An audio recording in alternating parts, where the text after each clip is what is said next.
Kilo বর্তমানে Facebook হয়েছে সোনরে ভাই, যুবক যুবতী সবাই মিলে ফেসবুক চালায়, হায় হায় ছোট বড় সবাই মিলে ফেসবুক চালায়। মাশাআল্লাহ, উঠেন সবাই আছেন।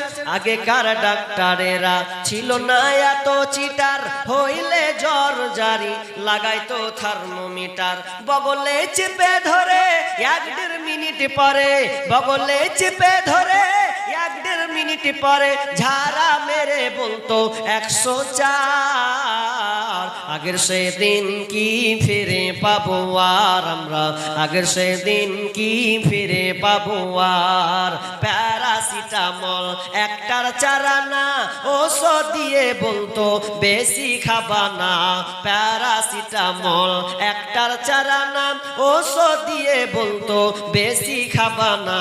জ্বর একটু বেশি হলে কট্রিম দিয়ে দিলে, জ্বর একটু বেশি হলে কট্রিম দিয়ে দিলে ভালো হয়ে যেত 1-2 দিন পর, জ্বর ভালো হয়ে যেত 1-2 দিন পর। আগের সেদিন কি ফিরে পাবো আর আমরা, আগের সেদিন কি ফিরে পাবো আর। হাতুড়ের ডাক্তারদের ছিল হাত যশ, রুগী এলে বলতো আমার পাশে বস। হাতুড়ের ডাক্তারদের ছিল হাত যশ, রুগী এলে বলতো আমার পাশে বস। দেখি তো চোখের পাতা বলি তো রোগের কথা, উল্টা তো চোখের পাতা বলি তো রোগের কথা। ফিস দেওয়া লাগতো না, ছিল না চেম্বার তাদের, ফিস দেওয়া লাগতো না, ছিল না চেম্বার। আগের সেদিন কি ফিরে পাবো আর আমরা, আগের সেদিন কি কত 736 টাকা, আগের সেদিন কি ফিরে পাবো আর। বর্তমান দেশে এখন ডিজিটাল কারবার, পেটে বাচ্চা এলে চেকআপ বারবার। বর্তমান দেশে এখন ডিজিটাল কারবার, পেটে বাচ্চা এলে চেকআপ বারবার। লাগাইয়া সেলাইন বলে ডাক্তার বেলাইন, লাগাইয়া সেলাইন বলে বাচ্চা বেলাইন। এখনই করতে হবে সিজার রুগী, এখনই করতে হবে সিজার। আগের সেদিন কি ফিরে পাবো আর আমরা, আগের সেদিন কি ফিরে পাবো আর। প্যারাসিটামল কবি ভেবে বলে কি হবে দোষ দিয়ে, এ দেহ নষ্ট হয়েছে ভেজাল খেয়ে খেয়ে। কবি ভেবে বলে কি হবে দোষ দিয়ে, এ দেহ নষ্ট হয়েছে ভেজাল খেয়ে খেয়ে। ভেজালের কারবার হতেছে বারবার, বড় লোক হয়ে গেল পাস করা ডাক্তার, এখন বড় লোক হয়ে গেল পাস করা ডাক্তার। আগের সেদিন কি ফিরে পাবো আর আমরা, আগের সেদিন কি ফিরে পাবো আর। আগেকার ডাক্তারেরা ছিল না এত চিটার, হইলে জ্বর জারি লাগাইতো থার্মোমিটার, বগলে চেপে ধরে 1-1.5 মিনিট পরে ঝাড়া মেরে বলতো 104। আগের সেদিন কি ফিরে পাবো আর আমরা, আগের সেদিন কি ফিরে পাবো আর। আগের সেদিন কি ফিরে পাবো আর আমরা, আগের সেদিন কি ফিরে পাবো আর। আমরা মুসলমানের মেয়ে, তোমরা মুসলমানের মেয়ে, তোমরা মুসলমানের মেয়ে, তোমরা মুসলমানের মেয়ে। না শুনিবে গান বাজনা, না দেখিবে যাত্রা সিনেমা। কাটবে না কেউ চুলের ডগা, কাটবে না কেউ চুলের ডগা, হাতে কাঁচি নিয়ে। তোমরা মুসলমানের মেয়ে, তোমরা মুসলমানের মেয়ে। যাবে না কো স্কুলেতে, অসম্ভব পোশাক গায়ে দিয়ে যাবে না কলেজেতে, অসম্ভব পোশাক গায়ে দিয়ে। তার চেয়ে যাবে তুমি, তার চেয়ে পড়বে কোরআন মক্তবেতে গিয়ে। তোমরা মুসলমানের মেয়ে, তোমরা মুসলমানের মেয়ে, কোরআন হাদিস শুনবে কানে, সেই মোতাবেক চলবে মেনে। অনেক ভালো থাকবে তুমি, অনেক ভালো থাকবে তোমরা বেধর্মীদের চেয়ে।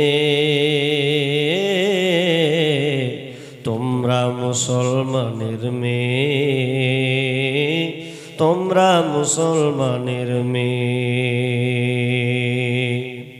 শ্বশুর বাড়ি যখন যাবে কত অনাহারে রাত কাটাবে।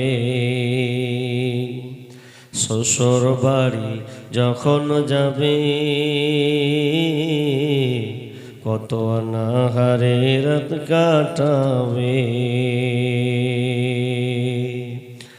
বলবে না কেউ কষ্টের কথা, বলবে না কেউ কষ্টের কথা বাপের বাড়ি গিয়ে।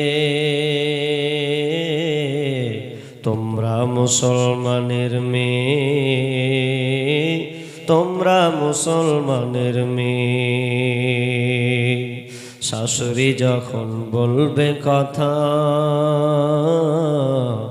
নিও না তুমি মনে ব্যথা। শাশুড়ি যখন বলবে কথা নিও না তুমি মনে ব্যথা। চুপচাপ তুমি থেকে যাবে, নীরব তুমি হয়ে যাবে কিছু নাহি বলে।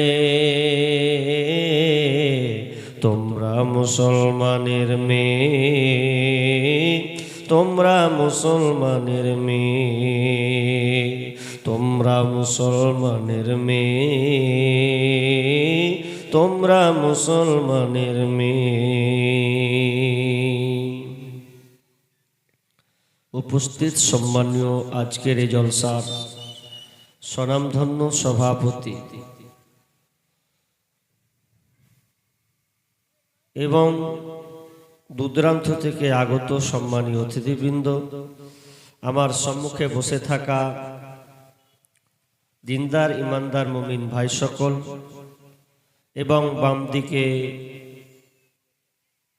পর্দার অন্তরালের সম্মানিতা মা ও বোনেরা, প্রথমে সেই মহান মুনিবের দরবারে প্রশংসা করি যে মহান মুনিব আমাদেরকে এক মসজিদ কেন্দ্রিক আয়োজিত মাহফিলে কিছু স্বল্প সময়ের জন্য কোরআন হাদিসের আলোচনা ও আমলের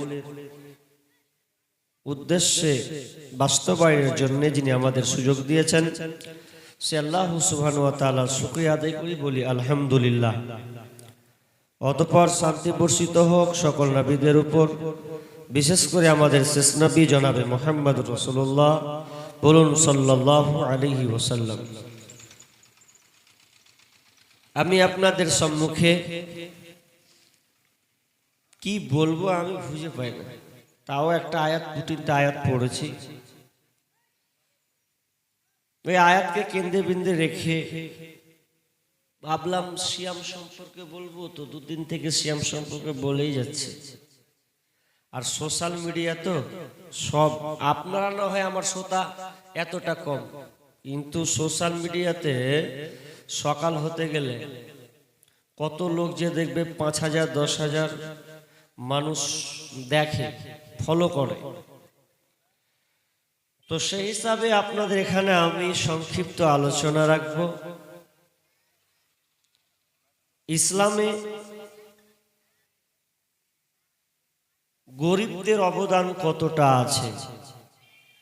এক কথায় দারিদ্রতা দূরীকরণে ইসলামের অবদান খুবই ভাইটাল বিষয়, কিন্তু সামনে শ্রোতা কম, এজন্য জানি না আমি আপনাদেরকে কতটুকু বুঝাতে পারবো আর আপনারা আগ্রহী তা নিবেন কিনা।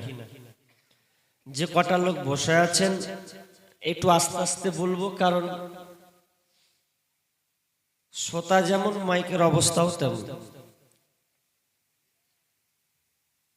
এ মাইক আমার দ্বারাই হবে না, 1 ঘন্টা বলে যদি খুব গভীরে বলতে যাই তো বাড়ি নিয়ে যেতে হবে গলা বসালিয়ে। আস্তে আস্তে বলবো ইনশাআল্লাহ, তবে ধৈর্য সহকারে বসেন যে কটা লোক আছেন। আর এখন মানুষ 11টা করে বক্তব্য শুনে না, আজকালকার জালসাগুলো এখন আনুষ্ঠানিকে পরিণত হয়েছে। সত্য কথা বললে মানুষের গায়ে লাগবে, লাগলেও কিছু করার নাই। মানুষ কেন যে বুঝে না, কখন ফিরবে মানুষ। জালসা করতে গেলেও মেলা করতে হয়, আপনার বাপ দাদা শিখিয়েছিল আল্লাহ জানে। খুব দুঃখ লাগে জালসার সময় কেন মেলা করলেন, কারা গেল আর কারা এলো একটু ভেবে দেখেছেন? লোক তো হিরিকের কমজোর ছিল না, জিলেপি আর সিগারেট মেরে আর বিভিন্ন মিষ্টান্ন খাবার খেয়ে পাঁপড় খেয়ে সব বাড়ি চলে গেছে। সকালে মাইনাস করবে ও দিয়ে। কি অবস্থা হয়েছে আজকে, লজ্জা! মুসলিম জাতি কেন লাঞ্ছিত হচ্ছে, মুসলিমদের উপরে কেন অ্যাটাক করা হচ্ছে? আল্লাহ কেন নীরব? আল্লাহ নীরব হবে না কেন? যে কটা লোক এখানে বসে আছেন বলেন তো, এখানে যে কটা লোক বসে আছেন আর ওই দিকে যে কটা মেয়ে বসে আছে আমার খালাগুলা, ওদের মেয়েগুলো আজকে বাজারে ঘুরেছে না ঘুরেনি? ঘুরেছে তো।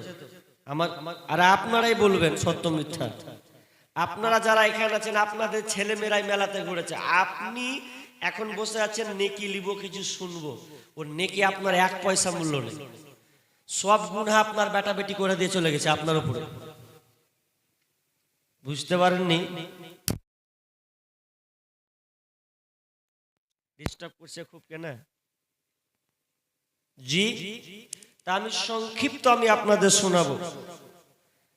যারা ভাই রান্না করছিলেন ওরা এখানে আছে না গেছে আল্লাহ জানে, খুব মাস্তি করলে ওরাইছে, পরিশ্রম করেছে না করা নয়। কাদের জন্য? জালসা শোনার জন্য নয়, খানেওয়ালাদের জন্য আজকে পরিশ্রম করেছে ওরা। জি, তো যারা ভাই অযথা বসে আছেন আল্লাহর হস্তে সামনে এসে বসুন, একটু চেঞ্জ হন, জালসা করুন। জালসা করা হারাম নয়, কিন্তু জালসা করতে গিয়ে যেগুলো অশ্লীলতা প্রকাশ পায় ওগুলোকে বন্ধ করুন।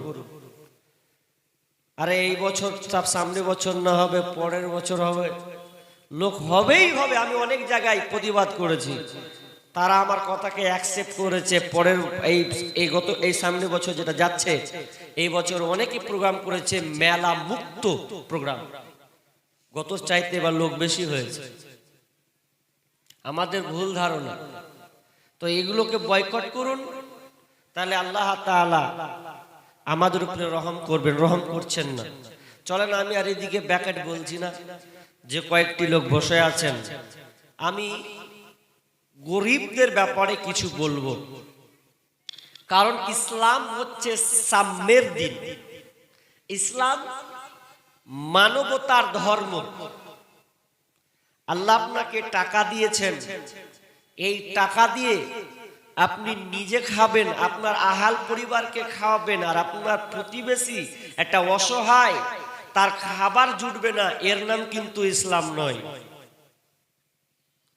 আপনি যদি প্রতিদিন গরুর মাংস আর পোলাও দিয়ে আপনি ভাত খান, তাহলে আপনার পাশের প্রতিবেশী যে আছে ও যেন অন্তত মাংস না হলেও ও ডাল ভাত আলু দিয়ে যেন তার দিনটা অতিবাহিত করতে পারে, এর নাম হচ্ছে ইসলাম। আমরা ইসলামকে বুঝতে শিখিনি। আল্লাহ তাআলা দানের ব্যাপারে কেন এতটা উৎসাহিত করেছেন? কোন খালাগে লিয়ে যা, মেগাটা বেগে ফেললে, খুব কাঁদছে, চুফাকে চুফা নালে বাড়ি নিয়ে যা, সব যাবে। কি বলছিলাম যে ইসলাম হচ্ছে সাম্যের দিন। আর আল্লাহ তাআলা দানের ব্যাপারে কেন বারবার কড়াকড়ি কেন করছেন? দেখবেন যেখানে সলাতের কথা আছে, সলাতের পরে পরে জাকাতের কথাকে আল্লাহ উঠিয়ে নিচ্ছেন। ওয়াকিমুস সালাহ ওয়া আতুজ যাকাহ। যখন সলাতের কথা বলছেন, জাকাতের কথা বলছেন, তাহলে এত কড়াক্রান্তি কেন? একটু পরেই বুঝতে পারবেন যে আল্লাহ তাআলা কেন কড়াক্রান্তি করছেন। তবে আপনাকে দানের বিষয়ে কিছুটা বুঝাবো, তাই বলে ভাববেন যে মৌলবি কালেকশন শুরু করলেন নাকি, বুঝার দরকার আছে। আল্লাহ সুবহানাহু ওয়া তাআলা বলছেন, বিসমিল্লাহির রহমানির রহিম, আল্লাযীনা ইউমিনুনা বিল গায়বি ওয়া ইউকিমুনাস সালাহ ওয়া মিম্মা রাযাকনাহুম ইউনফিকুন। আল্লাহ রাব্বুল আলামিন বলেন, যারা আল্লাযীনা ইউকিমুনাস সালাহ, যারা সালাত কায়েম করে, আল্লাযীনা ইউকিমুনাস সালাতা আল্লাযীনা ইউমিনুনা বিল গায়ব, যারা গায়বের প্রতি ঈমান আনে, ওয়া ইউকিমুনাস সালাহ, এবং সালাত কায়েম করে, ওয়া মিম্মা রাযাকনাহুম ইউনফিকুন, এবং তার রুজি থেকে আল্লাহ রাস্তায় খরচ করে। তাহলে গায়েব ঈমানদার কারা? যারা গায়েব ওয়াদিস্য, আপনি আল্লাহকে দেখেননি, আপনি নবীকে দেখেননি, আপনি ফেরেশতা দেখেননি। এক কথায় যে কোরআনে 5টা বিষয় আপনাকে ঈমান রাখতে হবে, এগুলো বিষয়ে আমরা জানি না, কিন্তু না দেখে বিশ্বাস করেছি। এবং সালাত প্রতিষ্ঠা করা, সালাত কায়েম করা, নামাজ পড়া, এবং তার সাথে দান সাদকা করা। কোরআনে আল্লাহ তাআলা ইনফাক শব্দটি 25 বারের বেশি ব্যবহার করেছেন। ইনফাক, ইনফাক মানে খরচ করা, খরচ করা। আমরা এত কেন খরচ করব? আমরা গরিব মানুষ, কি করব? খেটে খাওয়া মানুষ, কি খরচ করব আমরা? তো খরচটা কি করবেন? তাহলে আপনাকে একটা ঘটনা হাদিস বলি। তাবুকের যুদ্ধে যখন হয়, তখন আল্লাহ রাসূল বলছেন, বেলাল এলান করে দাও যেন এই সামনে জিহাদ হবে, কাফেরদের সঙ্গে মোকাবিলা করতে হবে, তো বাইতুল ফান্ডে কোনো মাল নাই, মাল রেডি করতে হবে, তো যে যা পারবে দেখ। কি বলছিলাম যে এই হাদিসটা আপনি একটু কান লাগান, ভালো করে শুনেন, কিছু নিয়ে অন্তত আজকে বাড়িটা যান, আপনার কাজে দিবেন ইনশাআল্লাহ। তো আবু বকর কিছু মাল নিয়ে আসছেন। আবু বকর নাম জানেন তো? প্রথম খলিফার নাম কি? আবু বকর। আবু বকর রাদিয়াল্লাহু তাআলা আনহু, তিনি কিছু মাল নিয়ে আসছেন। মাল যখন নিয়ে এসে জমা করছেন, তো বলছেন, ইয়া রাসূলুল্লাহ, লেন, আমি আপনাকে দিলাম। এরপরে উমার তো মৌকা পেয়েছে, উমার বলছে আমি এবার দিব। উমার যখন মাল নিয়ে আসছে, তো উমার কিছু মাল নিয়ে এসে দিলেন। এবার দুইজনকে জিজ্ঞাসা করছে, কি জানেন? আবু বকর, তুমি বাড়িতে কতটি মাল রেখেছো আর কতটি মাল এখানে জমা করেছ? আবু বকর, তুমি বাড়িতে তোমার সম্পদ থেকে কতটি মাল জমা করেছো আর কতটি তুমি বাড়িতে রেখেছ?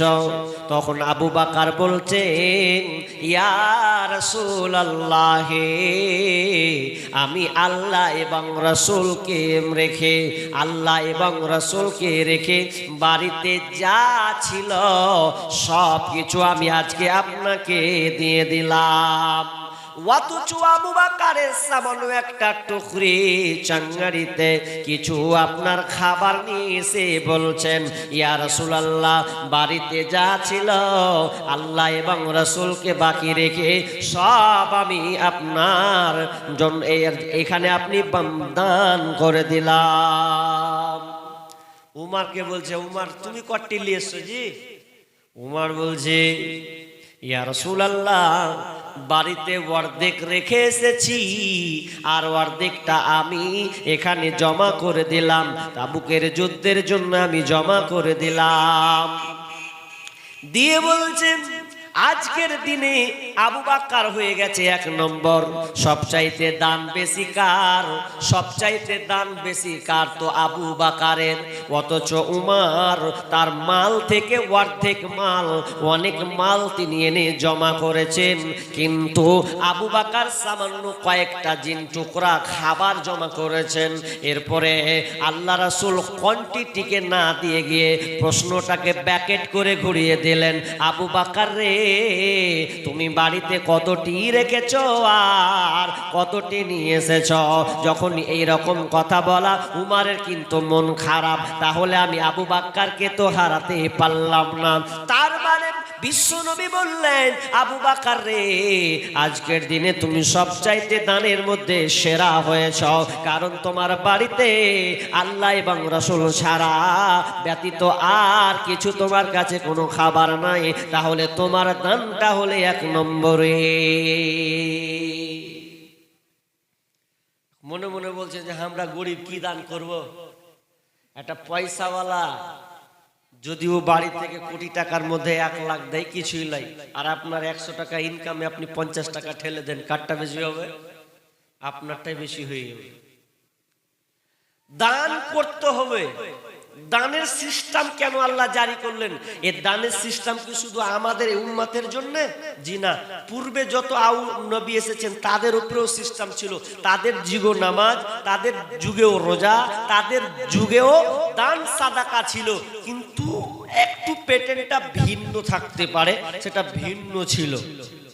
তাহলে আমরা দান করব। হাজি, কেন দানের কথা এতটা বলছেন? আচ্ছা, গরিবদের জন্য ভাবছেন, তাহলে গরিবের জন্য কি অবদান আছে এখানে? আল্লাহ বলছেন যে আমি গরিবকে বানিয়েছি, আর যে পয়সাওয়ালা ওকে আমি পরীক্ষা করছি, গরিবকেও পরীক্ষা করছি, কিন্তু পয়সাওয়ালার কাছ থেকে টাকা রিটার্ন আসবে কার কাছে? তো গরিবের কাছে। কেমন করে আসবে? গরিবরার অবদান আপনি আশ্চর্য হয়ে যাবেন। আপনি মনে করছেন যে গরিবরা খেতে পায় না, তো খেতে পাবে কি করে? বড় লোক যে টাকা দেয় না। জাকাতের ব্যাপারে যদি আলোচনা করা হয়, তো জাকাত এত গুরুত্বপূর্ণ একটা ইবাদত আমল যে আপনি প্রত্যেকটা মানুষ যদি জাকাত বের করে, যার উপরে জাকাত ফরজ হয়েছে, কোন সমাজে গরিব থাকবে না। থাকবে? আমরা খালি বলছি যে ভারত সরকার, এই প্রধানরা, মেম্বাররা লুটা খেয়ে নিলেন, কিছু দেয় না। তা আমি বলবো, তুমি যে আগে গরিবের হক মারছো, ওটাকে দেখবে? নেতার বিরুদ্ধে আঙুল তুলবে পরে, তুমি আগে নিজে সংশোধন হও। তুমি যে গরিবের হক মারছো, এটা কে বিচার করবে? কে বিচার করবে? বলছে, মৌলভী সাহেব কেমন কথা বলেন, আমি আবার গরিবের হক মারতে যাব কেন? চলেন আপনাকে বলছি, একটা একটা করে বলবো। গরিবদের ব্যাপারে আপনাকে কয়েকটা ধাপ বলবো, একটা অর্থনৈতিক হিসাবে, সামাজিক হিসাবে, পারিবারিক হিসাবে গরিবদের কত অবদান আছে। 1 নাম্বার বলি আপনাকে, আগে জানতে হবে দানের ব্যাপারে আল্লাহ তাআলা কোরআনে অবতীর্ণ করেছে। একগুলোর নাম হচ্ছে সাদাকা, একগুলোর নাম দিয়েছেন ফিদিয়া, একগুলোর নাম দেওয়া হয়েছে কাফারা।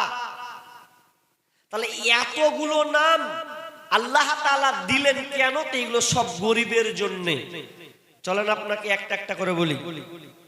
আচ্ছা বলেন, সামনে রোজা আসছে নাকি? রমজান মাস আসছে, তো এই রমজান মাসে আপনি 30 দিন রমজান মাস পালন করবেন, কিন্তু এই রমজান মাস যখন আপনি পালন করবেন, তো পালন করার পর আপনি ঈদুল ফিতর যেটা হবে, ফিতরা দিবেন। ফিতরা দিবেন কি দিবেন না? জি, ফিতরা দিবেন। তো এবার ফিতরা যে আপনি দিবেন, তো ফিতরাকে আল্লাহ কেন ফরজ করলেন বলেন তো? কেন? ইবনে আব্বাস রাদিয়াল্লাহু তাআলা আনহু বলেন, ফিতরা কেন আমাদের উপরে ফরজ করা হয়েছে? ইবনে আব্বাস তিনি বর্ণনা করেন, আল্লাহ রাসূল বলেছেন, ফিতরা কেন ফরজ করা হলো? এই রমজান মাসে তুমি যে রোজা রেখেছো, অশ্লীলতা তোমার অশ্লীলতা এবং তোমার এই রমজান অশ্লীলতাকে মেটানোর জন্য এবং তোমার মিসকিন যারা আছে তাদের অন্নদান খাবারকে দেওয়ার জন্য এই দুইটা কারণ এখানে উল্লেখ করা আছে। এক নাম্বার হচ্ছে যে আপনি রমজান মাসের রোজাটা যে রেখেছেন, পুরো এক মাসের মধ্যে আপনার এই অশ্লীলতা বা আপনার দ্বারা কোনো খারাপ কাজ হয়েছে এই জিনিসটাকে মুক্ত করার জন্য, যাতে আপনার এই রমজান মাসটা যেন কবুল হয়ে যায়, পূর্ণ পবিত্র হয়ে যায়। এই জন্য আল্লাহ তাআলা ওয়া তু'মাতাল লিল মাসাকিন, মিসকিনের জন্য খাদ্য অধ্যয়ন করা হয়েছে। যারা মিসকিন তারা এই হকটা রাখে। এবার শুনেন, এই এদিকে কান লাগান, কোন দিকে দেখছেন, এদিকে শুনেন কি বলছি। আল্লাহ রাসূল বললেন, আন ইবনে উমার রাদিয়াল্লাহু তাআলা قال নবী সাল্লাল্লাহু আলাইহি সাল্লাম, তিনি বলছেন, আমারা বিযাকাতাল ফিতরি ক্বাবলাল খুরুজিন নাসি ইলা সালাহ। বলছে তোমরা ঈদের মাঠে যাওয়ার আগে আগে, ঈদের মাঠে নামাজ পড়ার আগে আগে তোমাদের যাকাতাল ফিতর আদায় করে দাও। তার মানে তোমরা মিসকিনদেরকে দিয়ে দাও। ভালো করে বুঝেন, মিসকিনদেরকে তোমরা খাবারটা দিবে। ওয়াতুমাতাল্লিল মাসাকিন, মিসকিনের এটা খাবার বলা হয়েছে। এখন বলেন তো, প্রতি একটা লোকের প্রতি কয় কেজি করে দেন? 2.5 কেজি তো নাকি, একসা। তাহলে 2.5 কেজি করে আপনি এই খাদ্যদ্রব্য দিচ্ছেন। এই একসা খাদ্যদ্রব্য যে দিচ্ছেন, তো আপনি কখন দিচ্ছেন? দেখবেন অনেক সর্দারেরা ঈদের পরে মিসকিনকে দেয়, তাই না? তো এটা ঠিক করছে না ভুল করছে? জি, আপনাকে ঈদের মাঠে যাওয়ার আগে আগে দিতে হবে। কেন? কারণ ইসলাম হচ্ছে সাম্যের দিন, ঈদটা হচ্ছে আনন্দ উৎসবের দিন। আপনার ছেলে মেয়ে নিয়ে যেমন আপনি আনন্দ করবেন, তো আপনার পাশের মিসকিনটা যেন ওর মুখে যেন হাসি থাকে, ওর বাড়িতে যেন চুলা জ্বলে, ওর বাড়িতে যেন কিছু খাবার হয়, যেন সে না খেয়ে থাকে, তার মুখে যেন হাসি ফুটে। এই জন্যে এটা ফরজ করা হলো। কিন্তু আমরা দিচ্ছি কখন? ওই ঈদের নামাজ পড়ে এসে তখন মিসকিনের বাড়িতে পৌঁছে দিয়েছে, দিয়ে যা। আর মিসকিনরা আপনার দুয়ারে এসে, আপনি সর্দার মানুষ, বলছে 5 টাকা 10 টাকা 20 টাকা করে দে আর হটা, দে আর হটা। এ দিয়ে তোমার কি হবে? তাহলে কেমন করে দিবেন গো? এখন তো ফেতরাম আসছে, কিন্তু শুরু হবে, লড়াই শুরু হবে, দু আলেম দুপক্ষ। ও বলবে চলবে, ও বলবে চলবে না। কিন্তু আপনাকে সঠিক কথা বলছি এটাই, আপনি বিভাগ মানে এক কথাই, যদি আপনি টাকা দেন, তো টাকা দিলে আপনার উপরে কেউ আঙুল তুলতে পারবে না। মানে আঙুল তুলবে মানে বলবে, কেউ বলবে চলবে, কেউ বলবে চলবে না। আবার আপনি যদি খাদ্য দিয়ে দেন, তাহলে সমস্যার সমাধান, কেউ আপনাকে আঙুল তুলতেও যাবে না, কোনো ঝামেলা হবে না। কিন্তু পক্ষ আলেম দুই রকমই আছে। কেউ বলেছেন জায়েজ পরিস্থিতি অনুযায়ী চলে যাবে। আমি ফতোয়া দিতে এখানে আসেনি। আমার মূল কথা হচ্ছে, আপনি যে মিসকিনটাকে দিচ্ছেন, আপনি কখন দিচ্ছেন একবার তো একবার ভাবেছেন না? আজকালকার আমরা সর্দাররা এত একটু অবুঝ হয়ে গেছি যে উনি যে পরিশ্রম করতে চাই না, পরিশ্রম করতে চাই না। আরে গরিব মিসকিনের বাড়িতে পৌঁছে দিয়ে আসো, যে চাইতে আসবে তাকে দিবি এমন কথা নয়। আমরা এখন কত গরিব মিসকিনই বুঝিনি। ও ভাবছে যে মিসকিন কাকে বলা হয়, যে চেহারাই ওই মিসকিন। আরে এমনও লোক আছে 3 বেলা ভালো করে খেতে পায় না, যার বাড়িতে একটা ফ্যান চলে না, কত কষ্টের উপরে দিন কাটায়, ওটাও অভাবী লোক। ওই লোকটাকে আপনি দিয়ে আসেন, ওই লোকটা চাইতে পারে না লজ্জাতে, কিন্তু আর প্রয়োজন আছে, আর আপনি 1 বস্তা চাল দিয়ে চলে আসেন না, কে বললে নিবে না? আমরা আসলে বুঝতে শিখিনি। তাহলে 1 নাম্বার কি, গরিবের জন্য আল্লাহ তাআলা ভেবেছেন কি, ঈদ তুমি উৎসব করবে, তো গরিবটার জন্য তোমাকে ভাবতে হবে। একটা গেল। তাহলে আপনার বাড়িতে 15টা লোক আছে, 10টা লোক আছে, 6টা সদস্য আছে, যদি আপনি 2.5 কিলো করে দেন, তো মিনিমাম আপনার কিনা 15 কিলো আসবে, আসবে না? 15 কিলো আসবে। তাহলে 15 কিলোটা কার হক? তো গরিবের হক, আপনি খেতে পাবেন না। এবার চলেন ঈদুল আজহা। গরিবের ব্যাপারে আপনাকে 2 ঘন্টা লাগবে যদি বলি একটা একটা করে। কি বলছি? ঈদুল আজহা মানে কুরবানির ঈদ, তাই তো? কুরবানি ঈদেও আনন্দ উৎসব আছে, এখানেও গরিবদের কথা ভাবা হয়েছে যে গরিবরা যেন হতাশা না হয়ে যায়। কি আল্লাহ বলছেন, তোমরা যখন কুরবানি করবে ফাকুলু মিনহা ওয়া আতিমুল কানিয়া ওয়া মুতাররা, তোমরা নিজে খাও এবং তোমরা গরিব দোস্ত অভাবীদেরকে তোমরা খাওয়াও, যে চাই তাকেও দাও, যে না চাই তাকেও দাও। গরিব, শুধু খালি গরিবের কথাই ভাবছেন যে গরিবরাকে দিতে হবে। আপনি একা একা কুরবানি করে খেয়ে নেবেন, চলবে না। নিজে খেতে হবে, যে পারছে ওকে দিতে হবে। এবার আপনার যাকে ইচ্ছা আপনি তাকে দেন, যে চাইছে তাকে দেন, যে না চাইছে তাকেও আপনি দেন, কোনো সমস্যা নাই, আপনি দেন। কিন্তু কথাটা হচ্ছে কেমন করে দেন, আপনাদের নিয়ম কেমন আছে জানি না। তবে আপনাকে যদি এখানে কেউ সর্দার থাকে টিপস দিব, আপনি নিবেন, আপনার লাভ আছে, কিন্তু আপনাকে কষ্ট করতে হবে। একটা গ্রামে যদি 30টা খাসি কুরবানি হয়, শুনলাম নাকি এখানে আপনাদের 60টা ঘর আছে, 60 থেকে 65 ঘর শুনলাম, যেটা আনুমানিক এতটি ঘর আছে। আচ্ছা, এই 60-65 ঘরে যদি 30টা লোক খাসি কুরবানি করে, তো যদি প্রত্যেকটা খাসিওয়ালা যারা কুরবানি করেছে যদি 2 কিলো করে মাংস জড়ো করা, তাহলে কয় কেজি জড়ো হবে ভাই? কয় কিলো? কথাটা বুঝছেন আমার? 60 কিলো নাকি? 60 কিলো জমা হবে। আচ্ছা, ওই 60 কিলো মাংস কে খাবে? গরিব মিসকিন খাবে, গরিব মিসকিন। ওটা যে তেমন, কারণ আপনি তো আলাদা করছেন মিসকিনদের জন্য। আপনি ওটাকে 2 কেজি করে নিয়ে নিলেন যে এটা গরিব মিসকিনকে দিব, তাহলে আপনি 60 কিলো হলো। ওই 60 কিলোকে আপনি বেটে বেটে বেটে বেটে যারা দেয়নি, যারা চাইছে দেন, যারা পারে না তাদেরকে দিয়ে আসেন। দেখেন ইসলাম কত সুন্দর। কিন্তু আমরা ভারী করে দিচ্ছি আবার রিটার্ন লিচি, দিচ্ছি আবার রিটার্ন লিচি, এরকম হয় না? আপনার এইদিকে আছে কিনা জানি না, আমাদের ওইদিকে কিছু কিছু জায়গায় আবার 10 কিলো দিবে তো ঘুরিয়ে আবার 10 কিলো রিটার্ন দিয়ে দেবে, তো কি লাভ হলো? এই সিস্টেম বন্ধ করে, সিস্টেম করতে হবে। আপনি একটা খাসি কুরবানি করেছেন, সর্দার বলবে যে আপনি ওখান থেকে 2 কিলো দিয়ে দেন, তাহলে 10টা লোক যদি হয় মিনিমাম 20 কিলো হবে। আর ওই 20 কিলো আপনি যারা দেয়নি তারাকে সর্দাররা বুঝে বুঝে দিয়ে দিবে। বাকি আপনার সেটা আপনি খাবেন, আপনার পরিবারকে, আপনি প্রতিবেশীকে দিবেন, এটা আলাদাভাবে দিবেন, কোনো সমস্যা নাই। কিন্তু আমরা কঠিন করে দিয়েছি। আল্লাহ বলছেন না, গরিবদের ব্যাপারে তোমাকে ভাবতেই হবে, ভাবতে হবে। তাহলে এগুলা হচ্ছে একগুলো আপনার উৎসবের মধ্যে। এবার কিছু কিছু জিনিস আছে কাফারা। কাফারা বুঝেন? কেমন কাফারা? 2টা কাফারার কথা বলবো, 2-3টা আছে, 2টা বলছি শর্টকাটে। নাম্বার 1, 1 নাম্বার, কোন লোক যদি ওর স্ত্রীকে বলে যে হ্যাঁ বিবি তোর পিঠখানটা হার মায়ের ঠিক লাগছে, এইরকম যদি কথা কেউ বলে দেয়, তাহলে ওই স্ত্রীকে ওই স্পর্শ করতে পারবে না। যদি কোনো স্বামী কোন স্ত্রীকে বলে হারে বিবি তোর পিঠ খানটা, তোর এদিক খানটা তার হার মায়ের ঠিক লাগছে, এইরকম যদি বলে, তাহলে ওটা জিহার হবে। জিহার মানে, আর জিহার যদি হয়ে যায় তাহলে ওই স্বামী স্ত্রীকে স্পর্শ করতে পারবে না, ছুতে পারবে না। যদি ছুতে হয় তাহলে ওকে কাফারা দিতে হবে। কাফারা 3টা কাফারা রাখবে। 3টা কাফারা কি কি?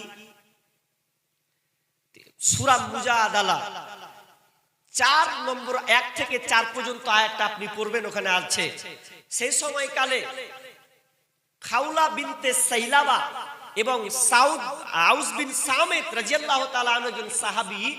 তো তিনি কোন মানে স্বামী স্ত্রী গল্প করতে করতে করতে করতে মজার মিষ্টি করতে করতে করতে করতে করতে হুট করে ওর স্ত্রীকে কইছে, জানো বিবি তোমার পিঠখানটা হার মায়ের মতন। জি, যেমনই এই কথা বলা, খাউলা বিনতে সাইলাবা তো জানে যে এটা বলে দিলে তো অপরাধ। যেমনই শুনলো মাথা খারাপ, তুমি আমাকে এরকম করে দিলে। ভালোবাসার খাতিরে হয়তো বলেছে, কিন্তু এই কথা আপনি আপনার বিবিকে বলতে পাবেন না। যদি বলে দেন তাহলে আপনি বিবিকে ছুতে পাবেন না, কখন পর্যন্ত তালাক হবে না।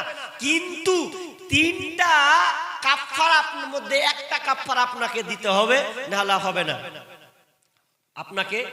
আপনি ওই বিছানায় ঘুমাতে পাবেন না। কি কি? বিশ্বনবী এবার আল্লাহ তাআলা বললেন, কোন ব্যক্তি যদি তার স্ত্রীকে বলে দেয়, বিবি রে তোর মুখখানটা আমার মায়ের মতন, তোর পিঠখানটা আমার মায়ের মতন, কোন অঙ্গকে তুলে যদি বলে তোমার এই জিনিসটা আমার মায়ের মতন দেখতে, তাহলে এই কথা যদি কেউ বলে দেয়, তাহলে ওই স্বামী আর বিবিকে টাচ করতে পাবে না, ছুতে পাবে না অতদিন পর্যন্ত, যতদিন পর্যন্ত ওই কাফারা স্বরূপ শাস্তি স্বরূপ কাজটা না করবে। নাম্বার 1, 1 নাম্বার বলছে আল্লাযীনা ইউযাহিরুনা মিনকুম মিন নিসাইহিম মা হুন্না উম্মাহাতিহিম। আল্লাহ সুবহানাহু ওয়া তাআলা বলছেন, যারা বলে যে তোমার এখানটা এরকম, আর অনেকে মায়ের সঙ্গে তুলনা করে, আসলে এটা তার মা নয়, প্রকৃত তার মা বললে সেটা মা হবে না, তবে কথাটা হবে নোংরা। আল্লাহ সুবহানাহু ওয়া তাআলা বললেন, প্রথম নম্বর হচ্ছে যদি কোনো ব্যক্তি তার স্ত্রীকে বলে দেয় তোমার অমুক জায়গাটা আমার মায়ের মতন, তাহলে সেই স্ত্রীকে যদি ফিরে পেতে চায়, তাহলে যেন প্রথম সে গোলাম একটা আজাদ করে। গোলাম আজাদ করতে হবে। তো গোলাম আজাদ সিস্টেম তো নাই, এখন আছে নাই। 2 নাম্বার, ফামাল্লাম ইয়াজিদ ফাসিয়ামু শাহরাইনি মুতাতাবিআইনি মিন ক্বাবলি আন ইয়াতামাসসা। যদি এটা না পারে, দ্বিতীয় নম্বর তাকে ফামাল্লাম ইয়াজিদ ফাসিয়ামু শাহরাইন, তাহলে তাকে 60টা সিয়াম রাখতে হবে, 60টা রোজা রাখতে হবে। যদি ভুল ক্রমে তার বিবিকে এরকম কথা বলে দেয়, তাহলে ওই লাখটাকে 1 মাস লয় টানা 2 মাস 60টি রোজা তাকে রাখতে হবে। যতক্ষণ পর্যন্ত রোজা না রাখবে, তাহলে ওই স্ত্রীকে সে টাচ করতে পাবে না। যদি বলেন আমি এটাও পারবো না, 3 নাম্বার অপশন হচ্ছে তাহলে 60 জন মিসকিনকে খাওয়াতে হবে। 3টার মধ্যে একটা আপনাকে করতে হবে। 60টা রোজা রাখতে হবে, ওটাও যদি না পারেন, গোলাম আজাদ ওটাও না পারেন, তাহলে আপনাকে 60 জন মিসকিনকে খাওয়াতে হবে। তো ওই 60 জন মিসকিন যে আপনি খাওয়াবেন, তো ওই খাবারটা কে খাবে? সর্দার খেতে পাবে? মাস্টার খেতে পাবে? আপনার কাছে জয়দুর মেম্বার খেতে পাবে? খেতে পাবে না। তাহলে কে খাবে? গরিব মিসকিনরা খাবে। আপনি ভাবতে পারছেন গরিবদের ব্যাপারে কত রুল সিস্টেম আছে, আপনি অবাক হয়ে যাবেন। এটা গেল। চলেন ধরে নেন রমজান মাস, রমজান মাসে স্বামী স্ত্রী রোজা রেখেছে। এখন রোজা রেখে ওরা দুজন মিলে গল্প করছে দিনের বেলায়। তো গল্প করতে করতে করতে করতে করতে এমন একটা ভালোবাসার মধ্যে চলে গেছে যে দুজনে দিনের বেলায় স্বামী স্ত্রী মিলন করে নিল। তাহলে রোজা ভাঙলো কি ভাঙলো না? রোজা ভেঙে গেল। কারণ রোজা অবস্থায় তো স্বামী স্ত্রী মিলনটা হালাল, এটা বৈধ, কিন্তু রোজা রাখা অবস্থা আপনি করতে পাবেন না। তাহলে তো আপনি ভুল কাজ করে দিলেন। কত বড় ভুল কাজ! আবু হুরায়রা রাদিয়াল্লাহু তাআলা আনহু বলছেন যে আমরা আল্লাহ রাসূলের সঙ্গে আছি, তো একটা সাহাবী এসে বলছেন, ইয়া রাসূলুল্লাহ হালাকতু ইয়া রাসূলুল্লাহ, নিজে বরবাদ হয়েছি, আমার আহাল পরিবারকে বরবাদ করে দিয়েছি, নিজেও ধ্বংস হয়ে গেছি, আমার আহাল পরিবারকে আমি ধ্বংস করে দিয়েছি, আমিও ধ্বংস, আমার বিবিও ধ্বংস। তো আল্লাহ রাসূল বলছেন, কি এমন তোমার কিসে ধ্বংস করলো? কিসে তুমি হালাক হয়ে গেছো? তুমি তো ভালো আছো, হে কি এমন একটা হয়েছে? তখন ওই সাহাবী বলছেন, ইয়া রাসূলুল্লাহ, আমি রোজা ছিলাম, কিন্তু রোজা থাকার অবস্থায় স্বামী স্ত্রী আমরা এক ঘরে ছিলাম, গল্প করতে করতে আনন্দ করতে করতে করতে এমন গভীরতা প্রেমের মধ্যে চলে গেছে, দুজনে শারীরিক সম্পর্ক করে নিয়েছে। আর এর ফলে যেমন শারীরিক সম্পর্ক করে নিয়েছে, সঙ্গে সঙ্গে বুঝতে পারলাম আমাদের রোজা নষ্ট হয়ে গেছে, রোজা ভেঙে গেছে। রোজা ভেঙে গেছে, ইয়া রাসূলুল্লাহ মাথা ঠিক নেই, আল্লাহ কিছু একটা করেন। বলছে, হ্যাঁ রে, তোরা এক কাজ করে দিলি। কি করতে আলি তোরা এখানে? তোরা স্বামী স্ত্রী কি করেছিস না করেছিস কে দেখতে গেছে? কেন আলি? কিন্তু ওর মন বলছে যে না, এটা যে ভুল, এটা যে অন্যায়, আমি এটা অন্যায় কাজ করে দিয়েছি, না আমি ধ্বংস হয়ে গেছি, আল্লাহ রাসূলের কাছে আমাকে যেতে হবে। বুখারীর হাদিস। যাওয়ার পর এবার যখন যাচ্ছে, তো যেতে যেতে এবার গেল, দিয়ে বলছে, তোমরা এত বড় কাজ করে দিলা, তো তোমরা যখন এত বড় কাজ করে দিলা, তো তোমাকে একটা কাজ করতে হবে। কি কাজ? তুমি গোলাম আজাদ করতে পারবা? গোলাম আজাদ, গরিব মানুষ, কি গোলাম আজাদ কি করে পারবো? না, আলোচনা পারবো না ওটা। যদি এখান থেকে বাঁচতে হয় তাহলে কাফারা লাগবে, তো কাফারা স্বরূপ তোমাকে কি করতে হবে? গোলাম আজাদ করতে হবে। এটাও পারবো না। তুমি এটাও পারবে না। আচ্ছা তাহলে বলো তুমি 60টা রোজা রাখতে পারবে কিনা? সাহাবী বলছে আল্লাহ রাসূল একটা রোজা রাখতে গিয়ে তো 13টা বাজিয়ে দিয়েছি, আপনি আবার 60টা রোজা রাখতে কইছেন। একটা রাখতে গিয়ে তো স্বামী স্ত্রীর মধ্যে গন্ডগোল হলো, আর আপনি আমাকে ডবল 60টা রোজা রাখতে বলছেন, আরো পারবো না, ঝামেলার মধ্যে নেই। তো বলছে তুমি এটাও পারবে না, তাহলে শুনে নাও 3 নাম্বার অপশন আছে। তুমি যদি এটাও না পারো এটাও না পারো, তাহলে তোমাকে 60 জন মিসকিনকে খাওয়াতে হবে। 60 জন মিসকিন খাওয়াতে হবে। বলছে এটা কি করে পারবো, এটা আরো পারবো। 3 বেলা খেতে পাইলে আর আপনি হাঁকে বলছেন 60টা মিসকিনকে খাওয়াতে হবে, তা আমি কোন থেকে খাওয়াবো? আমি পারবো না, আমি অচল মানুষ। আল্লাহ রাসূল বলছে তুই ওটা পারবি না, এটা পারবি না, ফের এটাও পারবি না। আল্লাহ রাসূল একটু চুপ থাকলেন। চুপ থাকার পর কিছুক্ষণ পর আল্লাহ রাসূলের কাছে এক আরাক মানে এক আরাক ঝুড়ি এলো। ঝুড়ি বুঝেন আপনারা? চাঙ্গাড়ি। ঝুড়িতে কিছু খেজুর যখন এলো তো খেজুর আওয়ার পর বলছে সাহাবী করে বলছে আছি হাজির ইয়া রাসূলুল্লাহ। বলছে লাও তোমাকে আমি এক চাঙ্গাড়ি খেজুর দিমু, এই খেজুরটা তুমি যারা গরিব আছে ওই গরিব বেলাকে তুমি দিয়ে দিবে। যখন কহেছে যে গরিব বেলাকে দিয়ে দিবে তো বলছে আপনি আমাকে বললেন গরিব বেলাকে দিতে, আমার মতন গালা নাকি আমার নিচের গালা? যদি আপনি বলেন আমার নিচের, তো আমার মতন নিচে আর কেউ নেই। আমি সব চাইতে গরিব, ঠিক মতন 3 বেলা খাবার আমাদের জুটে না, এমন আমাদের সংসার চলে। আপনি যদি বলেন আমার মতন, তাহলে খুঁজতে খুব অভাব আছে, আমার মতন গরিব আর কেউ নেই। বিশ্বনবী মুচকি হাসতে শুরু করে দিয়েছে, তুই ওটা পারলি না এটা পারলি না, এটা বলছে আর মতন গরিব কেউ নেই। তারপর বলছে যা যা যা যা তোরা খেয়ে লেগে যা যা যা, ওটা পারবি না ওকে দিবি তো তোরাই খেয়ে লেগে যা, ওটা কাফারা হয়ে যাবে। হাজি তো 3টা অপশন তো লিয়া গেল, বাড়ি নিয়ে চলে গেল, তো কাফারা লাগলো। তার মানে আপনারা যদি স্বামী স্ত্রী মিলন রোজা অবস্থায় দিনের বেলায় করে দেন, তাহলে 3টার মধ্যে একটা করতে হবে আপনাকে, একটা কাফারা লাগবে। আপনার লুকাবার কোনো রাস্তা নাই, লুকাতে পাবেন না, নাহলে আপনাকে জবাবদিহি করতে হবে বিচারের মাঠে। এখন বলে মৌলভী সাহেব আপনি কি শুরু করলেন, এটা হারা করবো, মাথা খারাপ? কে বললে? খবর আছে মোবাইলে। বলছে এই বছর নয়, গত বছর তার আগের বছর। বলছে যে স্বামী স্ত্রী একটু করতে করতে করতে তো হয়ে গেছে, কি করব? তা আমি আবার এই হাদিসটা দিলাম, যে বললেন তাহলে এক কাজ করো, পারলে 60টা রোজা রাখো। বলছে এটা তো কঠিন হয়ে যাবে আজকাল দিনে, তো 60 জন মিসকিনকে খাইয়ে দাও। তো 60 জন মিসকিনকে খাওয়াতে বলেছি, ও খাইয়ে দিয়েছে, বা ফিদিয়ার টাকা হিসাবে দিয়ে দিয়েছে, গরিবকে দিয়ে দিয়েছে। তবে কথাটা হচ্ছে এই যে আপনি এই যে কাফারাটা দিচ্ছেন, তো এই হকটা কার? তো এই হকটা হচ্ছে গরিব এবং মিসকিনের। মিসকিনে খাবারটা পাবে, কোন আপনার মতন এই সর্দার আর মেম্বার আর প্রধান আর মাস্টার উকিল ব্যারিস্টার খেতে পাবে না। ওই খাবারটা যদি খাই তো গরিব মিসকিনরাই খাবে। চলেন এ করতে করতে করতে করতে করতে করতে ধরলেন আপনি অনেক মা বোন আছে দেখবেন মিথ্যা কসম করে, বা আপনারাও মিথ্যা কসম খান কি খান না? খান। মিথ্যা কেমন কসম খান? যে কথাকে সত্য করার লেগা বলেন না, যাবে আমি যদি এই কাজটা করি তাহলে তোকে বলে দিচ্ছি আমি আল্লাহর কসম আমি উমুকটা করব, উমুকটাই করে দেব।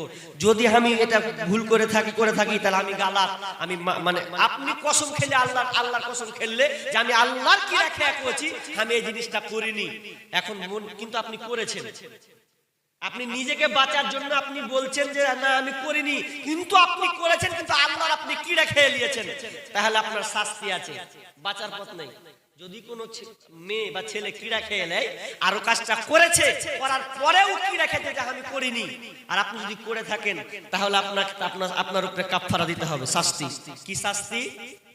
10 জন মিসকিনকে খাওয়াতে হবে।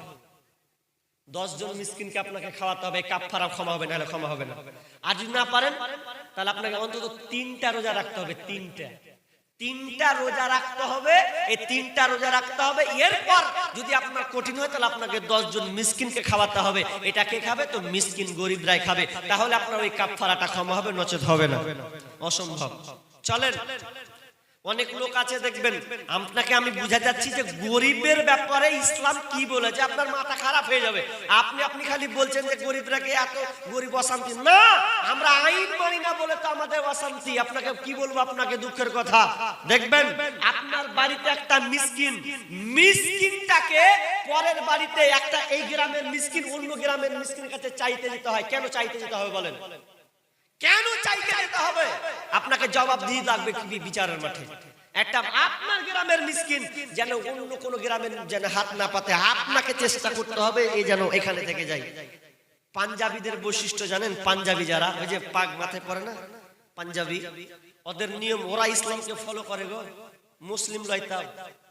ওরা যদি 4 ভাই হয় তো 4 ভাই 3 ভাই খাটনিহার মানে ভালো পয়সাওয়ালা, একটা ভাই অচল। 3 ভাই কি বলবেন জানেন? বলছে এ ছোট মেজো তুই পারিস না, তুই অক্ষম, আমরা 3 ভাই এখনো বেঁচে আছি, এক বাপের 4টা বেটা, খবরদার তোকে ছোটখাটো একটা ব্যবসা খুলে দিচ্ছি, হারা 3 ভাই পয়সা দিচ্ছি, খবরদার চাইতে যাবি না, বলবি না যে খেতে পাই না আমাকে পেস্টি লাগবে, আমি তোকে ছোট্ট একটা ব্যবসা করে দেবো, ছোট্ট একটা কাজ করে তোকে দিব, মানে ধরিয়ে দিব, খবরদার। এটা হচ্ছে পাঞ্জাবিদের বৈশিষ্ট্য। আর আমাকে মুসলমানের বৈশিষ্ট্য, নিজে খেটে আর আনন্দ ফুর্তি করছে, একটা ভাই অচল হয়ে পড়ে আছে, কোনো গুরুত্ব নাই, বেঈমান। এটা মুসলিমদের বৈশিষ্ট্য নয়। মুসলিমদের বৈশিষ্ট্য হচ্ছে আমি যদি গরুর মাংস দিয়েও ভাত খাই তো আমার ওই ভাইটা যেন অন্তত ডাল দিয়ে যেন ভাত খাই, যেন দাঁড়ে দাঁড়ে চেন বেড়াতে না হয়। এর নাম হচ্ছে ইসলাম। কিন্তু আমরা বুঝিনি, কোথায় চলে গেছি রসাতল, খালি মেম্বারে গেল দিছি আর প্রধানকে গেল দিছি। নিজে কি করে রেখেছো আগে দেখো, ওটা পরে গাল দিও মেম্বার প্রধানকে, পরে আগে নিজেরটা আগে সমাধান করো।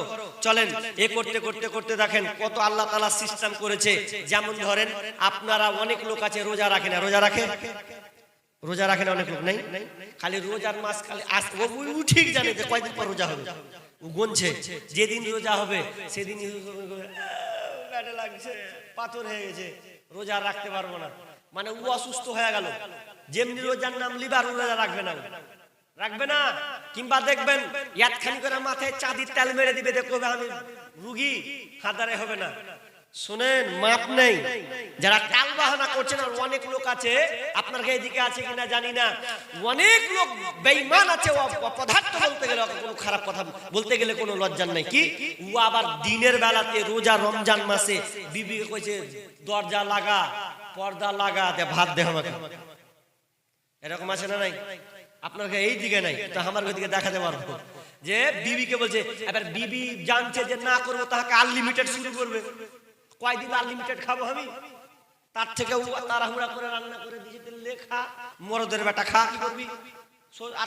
কিন্তু মা বোনদেরকে একটা ঘৃণা করতে হবে যে আর স্বামী হলো তো কি হলো, ও যে ইসলাম একটা স্তম্ভকে সে খারাপ নজরে দেখছে, পালন করছে না, তাহলে তাকে ছিছি করতে হবে যে আমার স্বামী এরকম, অন্তর দিয়ে তাকে ঘৃণা করতে হবে। আপনি মুখে না বলতে পারলেও এটা আপনাকে করতে হবে। তো আপনাকে বলতে চাইছি কি, যারা রোজা রাখতে, হ্যাঁ এবার যারা পারেন না, ডাক্তার আপনাকে সত্যি নিষেধ করেছে বা আপনার দ্বারা ক্ষতি হতে পারে, আপনি পরের বছরও পারবেন না।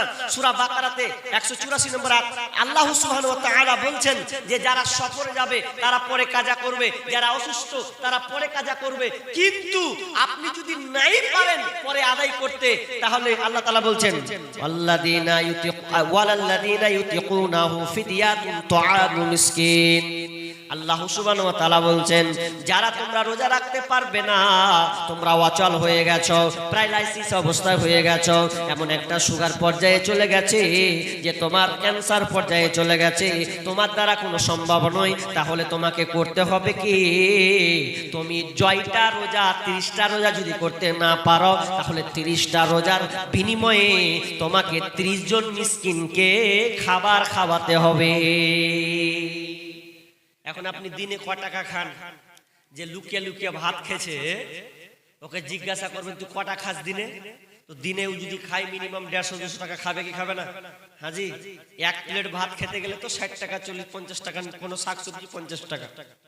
তো এখন আনুমানিক যদি দিনে হয় তো 100 টাকা, তাহলে 100 টাকা কিংবা আপনার 200 টাকায় ধরছি, আর 200 টাকা যদি দিনে 24 ঘন্টার মধ্যে আপনার সকাল থেকে নিয়ে শুধু 200 টাকা চালাই, তাহলে ওকে মিনিমাম মাসে কত হবে গো?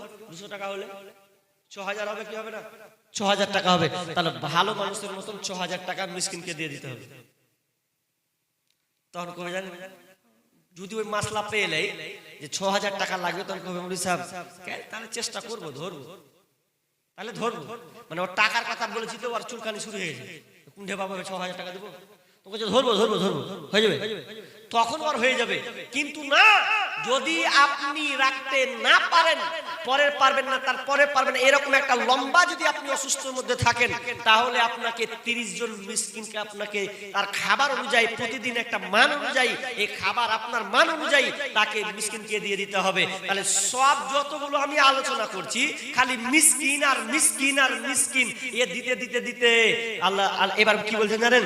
এবার আল্লাহ তাআলা বলছেন সূরা আনাম 141 নম্বর আয়াত, আল্লাহ তাআলা বলছেন, ও বাগানের মালিক, যারা তোমরা বাগানের গাছ লাগিয়েছো, যারা তোমরা পেয়ারার গাছ লাগিয়েছো, বিভিন্ন ফলের গাছ লাগিয়েছো, যখন যেদিন মৌসুমের সময় আসবে, আলুর সময় আসবে, আমের সময় আসবে, আপনার কিনা পেঁয়াজের সময় আসবে, ফলের সময় মৌসুম যখন আসবে, যখন তুমি ফলটা পারতে যাবে, তো ফলটা পারার সময় যখন গ্রামের গরিব গালা ছেলেগুলা তোমার সামনে আসবে, তখন তোমরা তাদের হাতে 1টা 2টা 3টা 4টা 5টা করে হাতে ধরিয়ে দিও, খবরদার ওই গরিবটাকে তুমি ফিরিয়ে দিবে না। ফিরিয়ে দেওয়া চলবে না, চলবে না, আপনি পাবেন না। আল্লাহ তাআলা কি বললেন? ফল পারবে, গরিব আসবে, গরিবের ব্যাগে 4টা 5টা করে 2টা 1টা করে দাও, আর বলো যা যা ভাই যা, যা রে বেটি যা, এরকম করতে হবে। কিন্তু আপনি যদি কাঞ্জুস হন যে না ভাই নিজে পেরে মানে মানুষ করে বড় গাছ কোনো আর 1টা 2টা করে দিতে যাব, অনেকগুলো এরকম আছে। তবে শুনেলেন শাস্তি কত কঠিন আছে আপনি বুঝে লিছি। সূরা একটি সূরা আছে, ওই সূরাতে আল্লাহ সুবহানাহু ওয়া তাআলা কি বলছেন? বিসমিল্লাহির রহমানির রহিম, ফাতাফা আলাইহা তাইফুম মির রাব্বিকা ওয়া হুম নাইমুন ফাসবাহাত কাসসারিম। যারা পারে গরিবকে না দেওয়ার একটা চক্রান্ত করছে, একটা ঘটনা বলি আপনাকে, তাহলে আপনি বুঝতে পারবেন যে কত খারাপ জিনিস।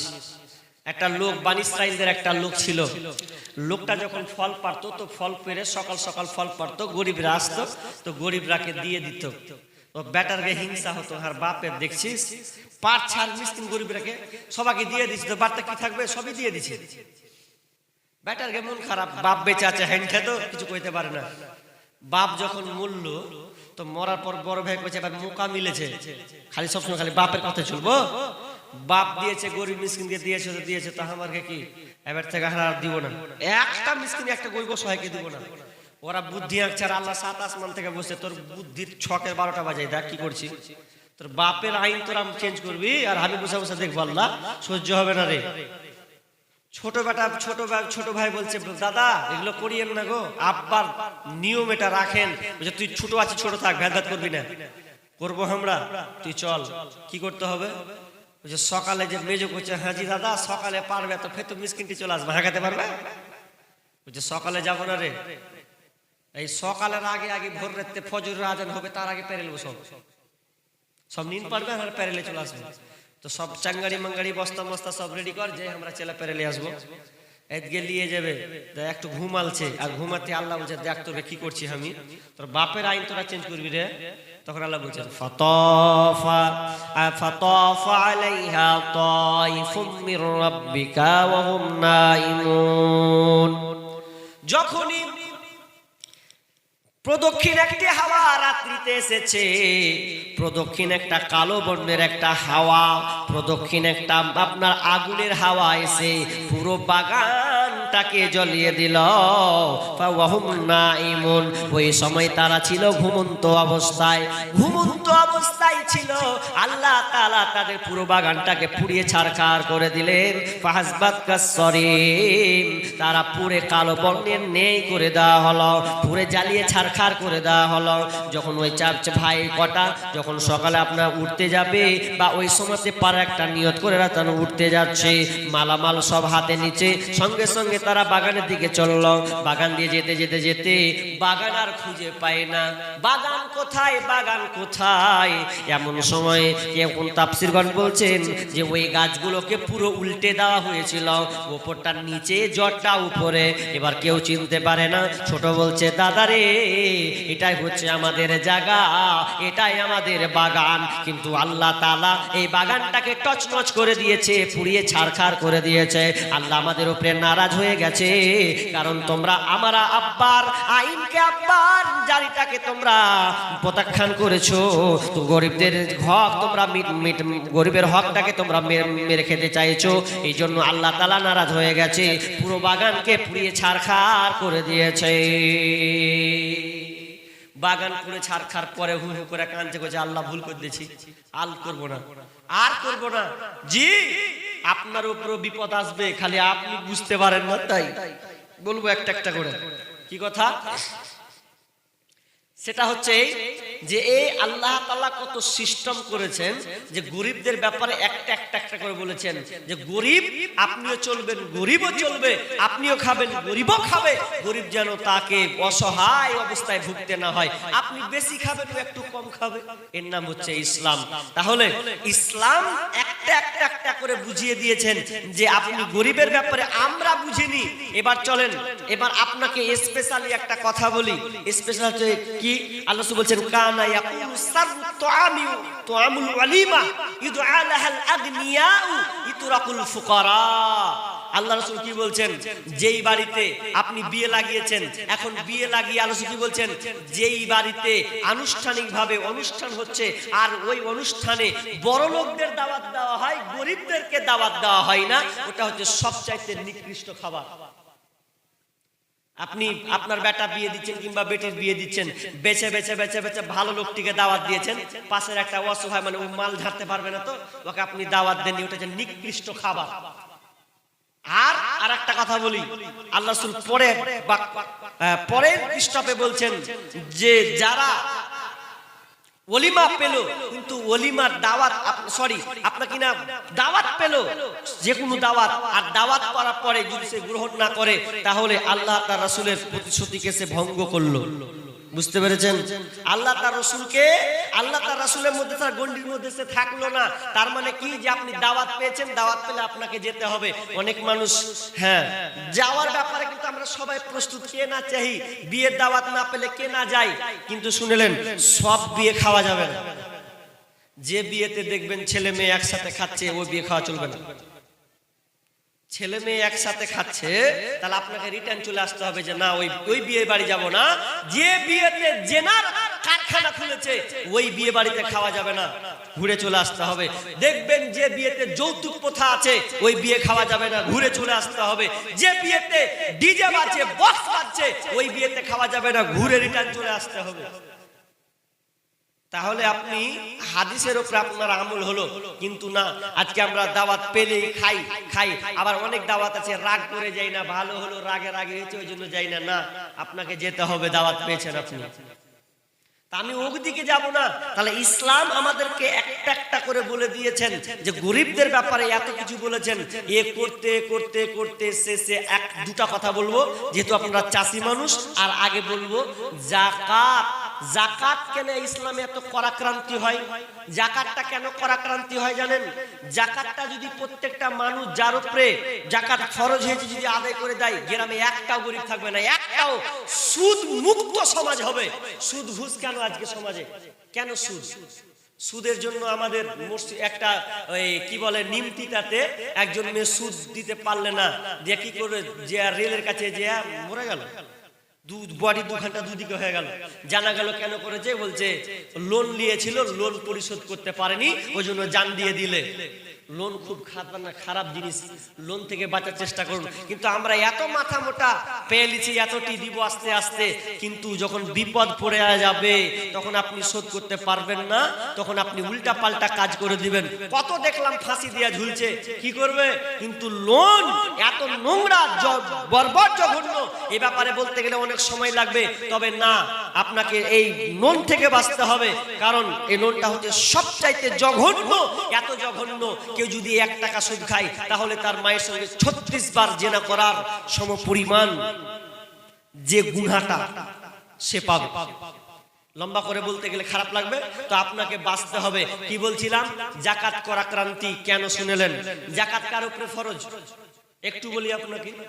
যাকাত যদি কোনো ব্যক্তির বাড়িতে 7.5 ভরি সোনা থাকে এবং 52.5 তোলা রূপা থাকে, তাহলে তার উপরে যাকাত ফরজ হয়ে যাবে। যাকাত ফরজ হয়ে যাবে। আচ্ছা বলেন তো ভাই, আপনারা যে কটা লোক আছেন, বর্তমানে 52.5 তোলার দাম কত? 52.5 তোলার চাঁদির দাম কত হবে? হ্যাঁ, আমি 60,000 ধরছি, ধরলাম 60,000 ধরছি। তাহলে মুফাসসিরগণ বলেছেন সর্বনিম্ন এটা বলেছেন যে কারো বাড়িতে যদি 52.5 তোলার রূপা পরিমাণ টাকা থাকে, মানে ওর কাছে মিনিমাম 60,000 টাকা থাকে, তাহলে ওকে যাকাত লাগবে। আর আপনারা কহেন তো 60,000 টাকা কার বাড়িতে নেই জমা? 60,000 টাকা যদি বাড়িতে জমা থাকে ঘুমাই, তাহলে ওকে যাকাত আদায় করতে হবে। শতকরা 2.5 টাকা, শতকরা 2.5 টাকাকে দিতে হবে।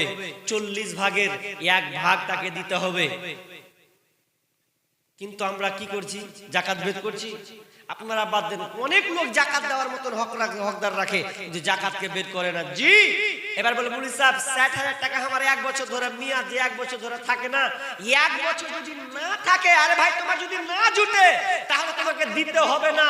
কিন্তু তোমার 60,000 যদি ব্যাংকে ঘুমায়, তাহলে ওই 60,000 টাকা দিয়ে তোমাকে শতকরা 2.5 টাকা হারে তোমাকে বের করে দিতে হবে। 40 ভাগের 1 ভাগে তোমাকে দিয়ে দিতে হবে। যা, এটা গরিবের হক, আপনি খেতে পাবেন না। যদি আপনি না দেন কি হাল হবে? কি হাল হবে?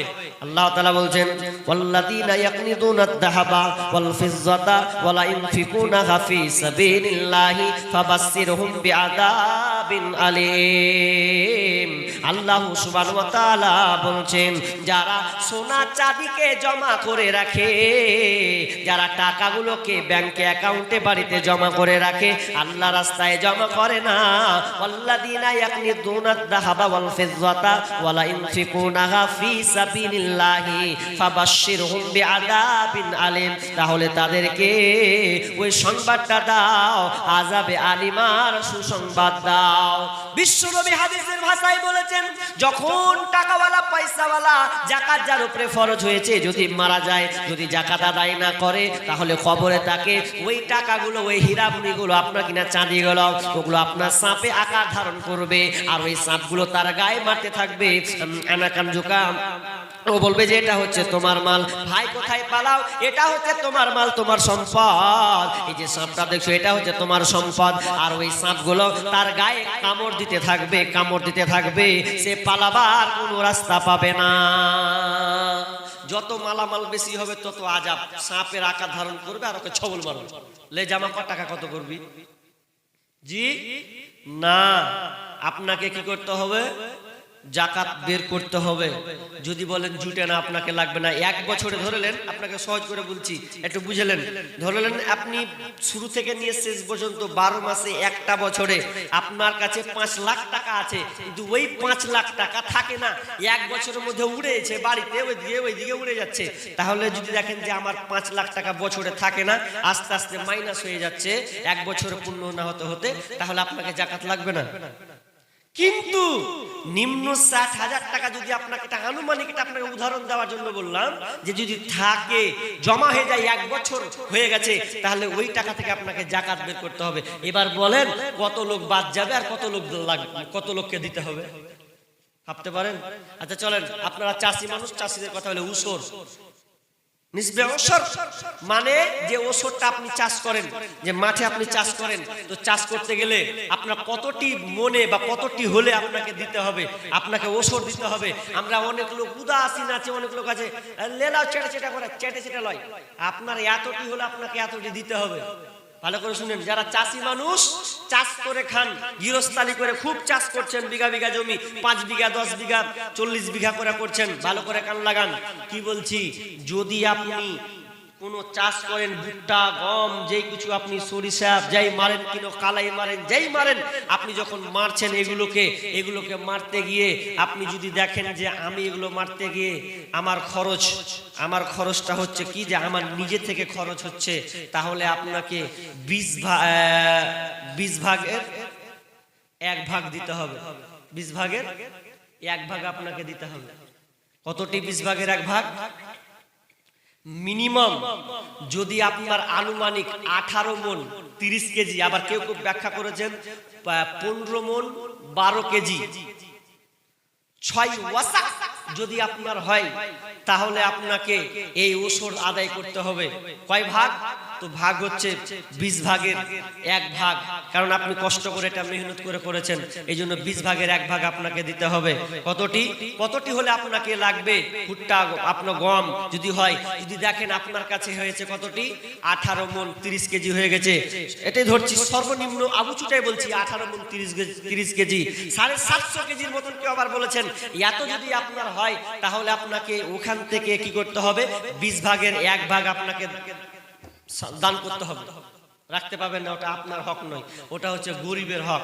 আর যদি দেখেন আসমান থেকে হচ্ছে, আসমানের পানি থেকে হচ্ছে, তাহলে আবার 10 ভাগের 1 ভাগ দিতে হবে। 10 ভাগের 1 ভাগ আপনাকে দিতে হবে। দিলে আপনারই লাভ আছে। কেমন লাভ আছে? ছোট্ট একটা হাদিস বলি, আমরা আলোচনা শেষের মধ্যে চলে যাব। তবে কথা হচ্ছে এই, এক বুখারী হাদিস আছে, একটা হাদিস আছে যে একটা লোক রাস্তা দিয়ে যাচ্ছে, যেতে একটা আওয়াজ পাচ্ছে, মেঘ উঠছে। তো মেঘ যখন উঠছে, তো মেঘে একটা গর্জন, মেঘে একটা আওয়াজ হচ্ছে, কি জানেন? হচ্ছে ওই অমুকের জমিতে গিয়ে তুমি পানিটা বর্ষণ হও। আরে এত দুনিয়ার লোকের জমি পড়ে আছে, দুনিয়া লোকের নাম লিখে না, বলছে ওপরতে একটা আওয়াজ আসছে, এই পানি তুমি অমুকের জমিতে যাও, জমিতে গিয়ে পানিটা তুমি বর্ষণ হও। এমন সময় লোকটা করলো কি? লোকটা কে আছে? লোকটা ভালো আছে, লোকটার নাম কেন আসমান থেকে ভাসবে। তো বলছে আমি মেঘের পিছনে চলে গেলাম, যেতে একদম পাহাড়ি ঢাল হয়ে বাগানের দিকে ঢুকছে। ঢোকার পর দেখতে পাচ্ছে ঢাল স্বরূপ পানিটা গড়িয়ে আসছে। আর যেই লোকটা বৃষ্টি হবে এই জন্য কোদলটা নিয়ে পানিকে ধরার জন্য চারদিকটাকে ভালো করে ঘিরে রাখছে, মানে কি বেড়া দিয়ে ঘিরে, মাটি কাদা দিয়ে ভালো করে ঘিরে রাখছে। এমন সময় ওই লোকটা হাজির এসে বলছেন, ভাই রে, তোমার নাম কাটা কি উমুক? তোমার নাম কি উমুক? লোকটা বলছে, পরিচিত মানুষ আমার নাম বলে। কেমন করে? বলছে, তুমি আমার নাম কি করে জানলে রে ভাই? তো বলছে, শুনে লাও, তোমার নাম যদি এটা হয়, তো আমি আসমান থেকে শুনতে পেলাম যে অমুকের ধরেন লোকটার নাম আব্দুল্লাহ। তো বলছে, আব্দুল্লাহর জমিতে গিয়ে আপনার কিনা বৃষ্টি বর্ষণ হও। তো তোমার নাম ধরে আসমান থেকে শুনতে পেলাম, ওই জন্য আমার ইচ্ছা হলো আব্দুল্লাহটা কে, আগে লোকটাকে আগে জানবো। তো এবার ওই লোকটা জিজ্ঞাসা করছেন, আব্দুল্লাহ ভাই বলেন তো, আপনি কি এমন কাজ করেন যে দুনিয়ার লোকের জমি আছে, কার 1 বিঘা 2 বিঘা, ওয়ার্কে নাম নিলে না, তো আপনার আব্দুল্লাহর নামটা কেন আসমানে না হলো? এমন আপনি কাজ করেন যে কাজ করার কারণে আল্লাহ তাআলা আপনার জমিনে বৃষ্টি বর্ষণ করছে। বৃষ্টি হবে তো সবারই হবে, আপনার জমিনে কেন? তখন লোকটা বলছে, বলতে পারবো না, তবে আমার কাজ আছে, আমি এই কাজটা করি, আমার প্রতিনিয়ত এই কাজটা আমি করি। কি কাজ করেন ভাই? বলছে, আমি আজকে গম লাগালাম, কিংবা ভুট্টা লাগালাম, কি কালাই মারলাম, কি সরিষা পুতলাম, আপনার কিনা চাষ করলাম, আবাদ করলাম। এখন যখন মারবো, যখন এই ভুট্টা গমগুলো যখন হয়, তখন আমি এই ভুট্টা গমগুলোকে 3টা ভাগ করি। একটা ভাগ আমার বাড়ির জন্য করি, আর একটা ভাগ খরচা রাখার জন্য করি, যাতে আমার যেটা খরচা হয় ও খরচার জন্য করি। আর একটা ভাগ আমি গরিব মিসকিনকে, এক কথা আমি আল্লাহ রাস্তায় দান করে দিই। একটা ভাগ 3টা আমার ওই ভুট্টাকে, ওই আমার গমকে, ওই আমার সরিষাকে 3 ভাগ করলাম। 1 ভাগ বাড়ির জন্য নিলাম, আর 1 ভাগ আমি খরচা করার জন্য নিলাম, আর একটা ভাগ বাকি আমি আল্লাহ রাস্তায় দান করে দিই। এটা আমি জবার চাষ করি, তবার এই কাজটা করে। তখন লোকটা বলছে, ওই লেগে আল্লাহ তোমার উপরে খুশি হয়েছে, আল্লাহকে এত ভালো লেগেছে যে দুনিয়ার আব্দুর রহমান জয়দুরের শফিকুলের ভুঁয়ে বৃষ্টি না হয়ে তোমার জমিনে বৃষ্টি হচ্ছে, তার মানে আল্লাহ কাজটা, তোমার এই কাজটা আল্লাহকে ভালো লেগেছে, এই জন্য তোমার জমিনে বৃষ্টি হয়। তাহলে ভালো কাজ করুন, আল্লাহ তাআলা আপনাকে কোন দিক দিয়ে দিবেন। তাহলে আপনাকে আমি এত কিছু কথা বললাম, শেষে একটা গোপন কথা বলে যাব। ওই কথাটা এখন বর্তমান ছেলেরা সবচেয়ে বদমাস হয়ে গেছে। তো যুবক ভাই বাপজি সকলে জানা জরুরি এই কথা বলে। আর অনেক কথা আছে, আমি বলবো না, কিছু কালেকশনের দরকার আছে, লম্বা করব না। কথা হচ্ছে এই যে ভালো মা বোন আপনারা সবাই ভালো করে ধ্যান দেন, স্বামীকে পারলে সতর্ক করবেন, সচেতন করবেন। সেটা হচ্ছে এখানেও কাফারা লাগবে, মাপ নেই, ওটাও গরিবের হক। সেটা কি? দুইটা ফতোয়া দলিল কোরআন ও হাদিস থেকে আছে। তবে কি সেটা হচ্ছে যে স্ত্রী যদি হাইজের অবস্থায় থাকে, অর্থাৎ কোন স্ত্রী যদি মাসিক হয় বা পিরিয়ড হয়, তাহলে ওইখানে স্বামীকে সতর্ক থাকতে হবে যাতে আপনারা মিলনে না চলে যান। স্ত্রী যদি হায়েজ অবস্থায় থাকে আর কোন স্বামী যদি স্ত্রীর সঙ্গে মিলনে চলে যায়, কাজটা করে দেয়, তাহলে ভুলবশত কেউ বলেছেন তওবা করবেন, আর হাদিসে আছে তাকে কাফারা দিতে হবে। কাফারা লাগবে। তার মানে কি স্বামী স্ত্রী কি মিলন করা যাবে না? না। ইহুদিরা মেয়েদের পিরিয়ড হলে ইহুদিরা কি করতো? ওই স্ত্রীকে বলতো তুই ঘর থেকে বের হ, তুই এখন না পাক, তুই বাড়িতে ঢুকতে পাবি না। কয়দিন পর্যন্ত? যতদিন না তুই ভালো না হবি ততদিন পর্যন্ত তুই এই বাড়িতে ঢুকতে পাবি না। তোরা কি করতো? ইহুদিরা ওই স্ত্রীরা কি করতো? একটা দূরে পারে রেখে চলে আসতো একটা ছোট ছোপড়িতে, যে থাক ওখানে, তুই নিত না, ভালোবাসতো না। কিন্তু আল্লাহ বলছেন না, আমরা ওটা করবো না। আনাস রাদিয়াল্লাহু বলছেন তোমরা বিবির সঙ্গে ঘুমাবে, এক বিছানায় তোমরা ঘুমাবে, ইসনাউ কুল্লা শাই, তবে শুনে নাও তোমার বিবির সঙ্গে ঘুমাবে ঠিকই, কিন্তু তোমরা মিলনটা করবে না। তোমরা আনন্দ ফুর্তি করবে, কিন্তু মেন জায়গা স্বামীর কি একটা সম্পর্ক গভীরতা আছে। এক কথায় তোমরা ওই কাজে লিপ্ত হবে না। তোমার স্বামী তোমার স্ত্রীকে পাশে নিবে, আনন্দ ফুর্তি করবে, গল্প করবে, সমস্ত কিছু তুমি করতে পাবে, ইল্লান নিকাহ, তবে তুমি মিলন ছাড়া সব কিছু তুমি করতে পাবে। মা ঈসা বিবি বলেন যে পানি পিতাম, ফিরে সেই পানি আমি নবীকে দিতাম। মা ঈসা বলছেন আমি যখন হায়েজ মাসিক অবস্থায় থাকতাম, ওই সময় আমার স্বামী আমাকে কেমন ভালোবাসতো শুনে লাও। মা ঈসা বিবি বলে যে পানি পিতাম, ফিরে সেই পানি আমি নবীকে দিতাম, পিতাম যেখানে আমি মুখ লাগাইয়া, নবীজি পিতেন সেইখানে মুখ দিয়া। আর যে হাড়ের গোশত লাগাইয়া দাঁত আমি ফিরে খাইতেন নবী নেকে জাত, আমার মুখের ঠাই ঠোঁট লাগাইয়া গোশত খাইতেন আপে খুশিতে ভরিয়া, নিহাল থাকিতাম আমি হায়েজের হালে, এইরকম করিতেন নবী নেকে নামে। তার মানে মা ঈসা বলছেন আল্লাহ রাসূল আমাকে এতটা ভালোবাসতেন, আমি যদি মাসিক অবস্থায় থাকতাম তাও আমি আল্লাহ রাসূলের অনুরাগে আমি মাথা দিতাম, আর আমি কোরআন পড়তাম, আমি আমার স্বামী কোরআন তেলাওয়াত করতো, আমার মাথা আমার জাঙ্গে অনুরাগে জাং দিয়ে তিনি কোরআন তেলাওয়াত করতেন, আমি বসে থাকতাম, আমার সঙ্গে এতটা ভালো ব্যবহার করতেন। বিষ্ণু বলছেন ইসনাউ কুল্লা শাই, তোমরা মিলন ব্যতীত তোমার স্ত্রীর সঙ্গে সব কিছু করতে পাবে, কিন্তু কোন ছেলে যদি তার স্ত্রীর সঙ্গে, কোন ভাই যদি তার স্ত্রীর সঙ্গে মিলন করে দেয়, তাহলে তাকে 1 দিনার কিংবা অর্ধ দিনার দাম কাফারা তাকে দিতে হবে। যদি কোন ছেলে তার স্ত্রীর সঙ্গে এই মাসিকের হালাতে মিলন করে দেয়, তাহলে ওর শাস্তি কি? শাস্তি যে ওকে কাফারা দিতে হবে অর্ধ দিনার, 1 দিনার কিংবা অর্ধ দিনার। অর্ধ দিনার 1 দিনারের দাম আজকাল বর্তমান জানেন কত? মিনিমাম যদি ক্যালকুলেশন করেন 1400-1600 টাকা হয়ে যাবে। তো এতটি 1600 টাকা ওকে লাগবে। কেন? যে তুমি এই অপবিত্র অবস্থায় তোমার স্ত্রীর সঙ্গে তুমি এই কাজটা করেছো, চলবে না। তাহলে এটা একটা শাস্তি। তো এই 1500 টাকাটা কে নেবে? গরিবরাই নেবে।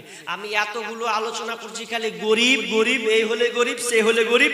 তো এত কিছু দিক আল্লাহ তাআলা বর্ণনা করেছেন, তাহলে এইগুলো জিনিসগুলো গরিবের হক গরিবরা পাবে। আর এটা যদি জারি থাকে নিয়মগুলো, তাহলে দেখবেন গরিব আর গরিব রবে না, সবাই তিন বেলা ভালো করে আনন্দ ফুর্তি করেছে দিন কাটাতে পারবে। কিন্তু আমরা মুসলমান এগুলো আমরা ফলো করি না। গাছ থেকে পারি, গরিবকে দিই না। যাকাত ফরজ হয়েছে দিই না, উসর হয়ে ফরজ হয়েছে দিই না। এত কিছু করি বলার, এত কিছু আল্লাহ আমাদের দিয়েছেন, কিন্তু আমরা গরিবের হক আমরা আদায় করি না। এই জন্য আজকে আমাদের সমাজের এই হাল হয়েছে।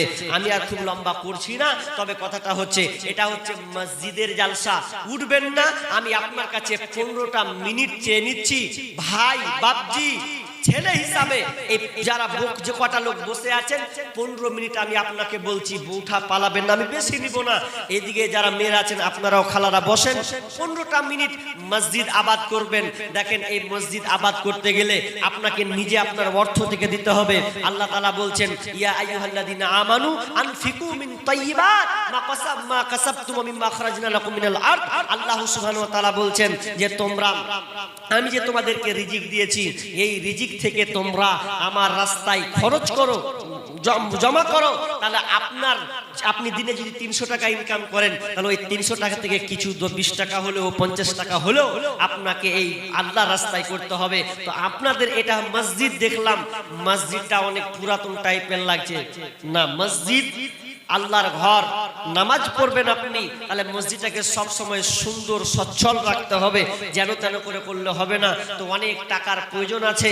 তো আমি আপনাদেরকে বলবো যে আপনারা অনেক আমার আগের বক্তাকে দিয়েছেন, আমি মুসাফির হিসাবে আমি আপনাদের কাছে কিছু আবদার করব, কারণ আমিও মুসাফির হিসাবে কারণ আবদার রাখি এই কারণে যে আল্লাহ রাসূল বলেছেন মুসাফিরের দোয়া আল্লাহ তাআলা কবুল করেন, আল্লাহ তার দোয়াকে ফেরত দেন না। তো আপনি মায়ের জন্য দিবেন, আব্বার জন্য দিবেন, আপনার বিবির জন্য দিবেন, আপনার পরিবারের জন্য দিবেন। তো আল্লাহর রাস্তে আমি মিনিমাম 10-15টা লোক যারা আছেন, এই কটা লোক আছেন মেয়ে তরফ থেকে যারা আছেন, আমি 20টা লোক, 15 থেকে 20টা লোকের কাছে আমি 500 টাকা করে টাকা নিব। হবে কি হবে না দেখি, ইনশাআল্লাহ হবে। 500 টাকা করে টাকা, এই টাকাটা আপনার থেকে যাবে। দেখেন দুনিয়া যখন চলে যাবেন, অচল অচল অচল, আপনি কিছুই করতে পারবেন না। দুনিয়ার ধন সম্পদ সব আপনার থেকে যাবে। দান করলে আপনার লাভ, আমার লাভ হবে না। কারণ আপনি কবরে যাবেন, ধন সম্পদ নিয়ে যাবেন না, খালি আপনাকে বিনা 3টা কাফন, সাদা কাফন আপনাকে মুড়িয়ে দেওয়া হবে। এই 3টা কাফন ছাড়া আপনার পকেটে কোনো পকেটও থাকবে না, আপনি করে যাবেন। আফসোস, কত টাকা করছেন আল্লাহ জানে, করছেন করেন, আমার আপত্তি নাই। তবে শুনেলেন, টাকা করে যদি আপনি রেখে যান আর মরে যান, আর কবরে যদি আপনি বিপদগ্রস্ত হন, তাহলে আপনাকে কেউ বাঁচাবে না, কেউ আপনাকে রক্ষা করবে না। কারণ নিজেকে নিজে সংশোধন করুন, কেউ কারো আপন নয়। আপনি যার জন্য খাচ্ছেন, বিবির জন্য, বিবি আপনার জন্য 1 মাস কাঁদবে, 3 মাস কাঁদবে, 6 মাস কাঁদবে, আস্তে আস্তে আপনাকে ভুলে যাবে। আপনার মেয়ে আস্তে আস্তে ভুলে যাবে, আপনার ভাই আস্তে আস্তে ভুলে যাবে। প্রকৃত যদি আপনাকে বন্ধু হয়, সেই বন্ধুটা হচ্ছে আল্লাহ। ওই আল্লাহ কিন্তু আপনাকে ভুলবে না, কিন্তু আল্লাহর সঙ্গে সেই রকম আপনাকে ভালোবাসা, মহব্বত কাজ করে যেতে হবে। তার মধ্যে একটা হচ্ছে দান, কারণ দানটা এমন একটা পাওয়ারফুল, দান করলে কবরের শাস্তি মাফ হয়, কবরের আযাব মাফ হয়ে যায়। দান করলে এটা প্রমাণ যে আপনি আল্লাহকে বলতে পারবেন, যত আমাল ইবাদত আছে আল্লাহ তাআলাকে বলতে পারবেন যে আমি এগুলো করেছি, প্রমাণ। আলমগীর ভাই, তিনি মৃত্যু মায়ের জন্য 5000 টাকা দিচ্ছেন। আল্লাহুম্মা আনতাস সালাম ওয়া মিনকাস সালাম তাবারাকতা ইয়া জাল জালালি ওয়াল ইকরাম রব্বুল আলামিন। 5000 টাকা মাকে স্মরণ করে রব্বুল আলামিন। মা তার দুনিয়া ছেড়ে চলে গেছে, আল্লাহ নেক সন্তান মায়ের কথা মনে করেছে। মাবুদ রে, আল্লাহ তুমি সে দানকে কবুল করে নাও, আল্লাহ তুমি সে মাকে ক্ষমা করে দাও। আল্লাহুম্মা গফিরলাহু ওয়ারহামহু ওয়াসাব্বিতহু আনতা খায়রুর রাহিমিন। রব্বুল আলামিন, এবং ভাইকে তুমি ধৈর্য রাখার তৌফিক দাও। আল্লাহ তুমি ভাইকে সহি সালামতে রাখিও। আল্লাহ মাকে ক্ষমা করে দিয়ে আল্লাহ মায়ের কবরকে প্রশস্ত করে দিও, জান্নাতি বিছানা বিছিয়ে দিও। আমিন সুম্মা আমিন। মায়ের চোখে ঝরলে পানি আল্লাহর আরশ কাইপা যায়, কান্দে না যেন মায়, কান্দে না যেন মায়। মায়ের চোখে ঝরলে পানি আল্লাহর আরশ কাইপা যায়, কান্দে না যেন মায়, কান্দে না যেন মায়। অতি কষ্ট সহ্য করে আদর সোহাগ দিয়ে শিশুকালে সন্তানের লালন করে মায়। সেই মায়েরই কষ্ট কেহ দিও না এই দুনিয়ায়, কান্দে না যেন মায়, কান্দে না যেন মায়। ভাই আল্লাহর রাস্তায় বলেন, হাত তুলেন। 500 টাকা বেশি আবদার করিনি তো, 500টা টাকা আমি 20টা লোকের কাছে আবদার করছি আল্লাহর রাস্তায় মায়ের জন্য, আব্বার জন্য। দেখেন সামনে রমজান মাস আসছে, এখন থেকে উদ্যোগ নেওয়ার চেষ্টা করেন। 500 টাকা করে দেন। আমি জানি আপনারা অনেক দান দিয়েছেন, আমি 20টা লোকের কাছে 500 টাকা করে নিব। একটা 5000 টাকা পেয়েছি, আর একটা যদি জোড়া 5000 টাকা পেতাম তো খুব খুশি হতাম। ভাই কত? 200 টাকা, 500 টাকা হবে না? হ্যাঁ, আল্লাহু আকবার। আমি 20টা লোকের কাছে 500 টাকা চেয়েছি, 200 টাকা 300 টাকা দিলে ভাই 500 টাকা হয়ে যেত জি, আবদারটা পূরণ হতো। কারণ আমি 20টা লোকের কাছে চেয়েছি, আপনি 200 100 দেন, লিখান যে আমি ইনশাআল্লাহ 200-300 টাকা আবার পরে দিয়ে দিব। 500 টাকা করে আমি চেয়েছি। মা বোন আপনাদের মধ্যে কেউ বলেন ইনশাআল্লাহ আমি আপনার জন্য দোয়া করব। আর একজন ভাই মাশাআল্লাহ 500 টাকা দিয়েছেন, আল্লাহুম্মা সাল্লি আলাইহি আল্লাহুম্মা বারিক লাহুম বারাকাল্লাহ রাব্বুল আলামিন। আর একজন ভাই 500 টাকা দিয়েছেন, একজন 200 টাকা দিয়েছেন। আল্লাহ ভাই দানকে তুমি কবুল করে নাও, যে উদ্দেশ্যে দিয়েছে আশা পূর্ণ করে দাও, বালা মুসিবত দূর করে দাও, রোজগারে বরকত দাও, যতদিন থাকবে আল্লাহ তুমি তাকে সহি সালামতে রাখিও। আমিন সুম্মা আমিন। ও তোমার গুনাহ দিন ফুরাইয়া যাবে, জৈবনে লাগবে ভাটে, ওই যে দেখো ডাকিতেছে তোমায় কবরের মাটি, ওই যে দেখো ডাকিতেছে তোমায় কবরের মাটি। খবর পেয়ে আসবে আত্মীয় স্বজন, চারিপাশে বসে তারা করিবে ক্রন্দন, সাজাইবে তোমায় মনের মতো, সাজাইবে মনের মতো কি সুন্দর পরিপাটি, ওই যে দেখো ডাকিতেছে তোমায় কবরের মাটি, ওই যে দেখো ডাকিতেছে তোমায় কবরের মাটি। ও তোমার গুনাহ দিন ফুরাইয়া যাবে, হিসাবের দিন ফুরিয়ে যাবে, জৈবনে লাগবে ভাটে, ওই যে দেখো ডাকিতেছে তোমায় কবরের মাটি। কি ভাই, কি নাম ভাই? আব্দুল বাসির ভাই 500 টাকা দিয়েছেন। হাজি 500 টাকা কহিন, সে 500 টাকা নাকি দেনেওয়ালা থাকলে ফের দিয়েন, 500 টাকা দিয়ে আবার মিটিয়ে নিয়েন না। যদি দেওয়ার মতন উপযোগ থাকে তো দিয়েন। আপনি 500 টাকা 500 টাকা 500 টাকা আল্লাহুম্মা সাল্লি আলাইহি আল্লাহুম্মা বারিক লাহুম বারাকাল্লাহ। আল্লাহ দুজন 500 টাকা দিয়েছেন, আল্লাহ তুমি তার দানকে কবুল করে নাও। আল্লাহ যে উদ্দেশ্যে দিয়েছে আশা পূর্ণ করে দাও, বালা মুসিবত দূর করে দাও, রোজগারে বরকত দাও। আমিন সুম্মা আমিন। মা বোন আপনারা কিছু বলেন আল্লাহর রাস্তায়। দেখেন স্বামী নাই এমন মা আছেন, স্বামী হারা, আপনি অনাথ অবস্থায় দিন কাটাচ্ছেন। সেই স্বামীকে আপনি স্বামী প্রেমিক, এত ভালোবাসার বন্ধন, আপনার সেই স্বামী পৃথিবী ছেড়ে চলে গেছে। আল্লাহর রাস্তায় সেই স্বামীকে স্মরণ করে কেউ আছেন 500 টাকা দেন অন্তত আল্লাহর রাস্তায়। আব্বা মারা গিয়েছে, মা মারা গিয়েছে, এইরকম অনেক আছেন যে আপনি মা হারা বাপ হারা আছেন, যে মা আব্বা চলে গেছেন। জি এরকম লোক আল ভাই কোন বোন আছেন আল্লাহর রাস্তায়, আব্বা মায়ের জন্য দেন, আপনার পানে সে চেয়ে আছে, আপনার দান দেখেন তাদের কবরে কাজে লাগবে। তো আল্লাহর রাস্তায় আসুন 500 টাকা আমি 2-3টা লোক পেলাম। আর কেউ? মাশাআল্লাহ, আরেকজন ভাই দিয়েছেন 500 টাকা। আল্লাহুম্মা সাল্লি আলাইহি আল্লাহুম্মা বারিক আলা হায়াক আলা বারাকাল্লাহ। আল্লাহ তুমি দানকে কবুল করে নাও। চটচট করে আল্লাহর রাস্তায় বলেন। আচ্ছা, ডাক্তারের গাজাল বলছি, সব জায়গায় ডাক্তারের গাজাল শুনলে হবে? আর আল্লাহর রাস্তায় ভাই আর কেউ? এই আবার কেমন যুগ আইলো রে, ঈমান কে খায়। লিখে দেব কতটি? 20 কিলো কি ধান? 20 কিলো না ধান লিখে দেন। আল্লাহুম্মা সাল্লি আলাইহি আল্লাহুম্মা বারিক আলাইহি। আরেকজন 200 টাকা দিয়েছেন। আল্লাহ তুমি দানকে কবুল করে নাও, যে উদ্দেশ্যে দিয়েছে আশা পূর্ণ করে দাও। আমিন সুম্মা আমিন। এই আবার কেমন যুগ আইলো রে, ঈমান কে খাইলো। এই আবার কেমন যুগ আইলো, যুবক যুবতীর মোবাইলে চলছে শুধু হ্যালো।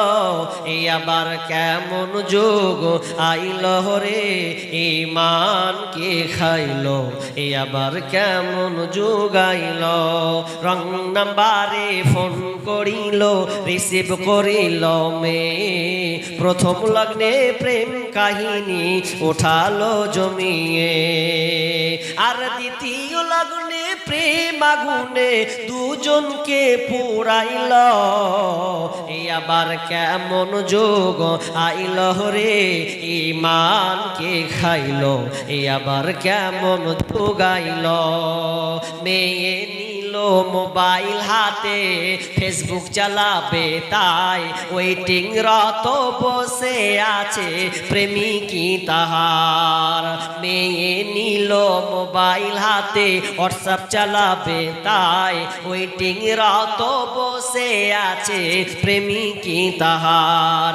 আর সারা রাত চ্যাটিং করে, ও সারা রাত চ্যাটিং করে সকাল 9টায় ঘুম ভাঙিল। এই আবার কত? 695 টাকা।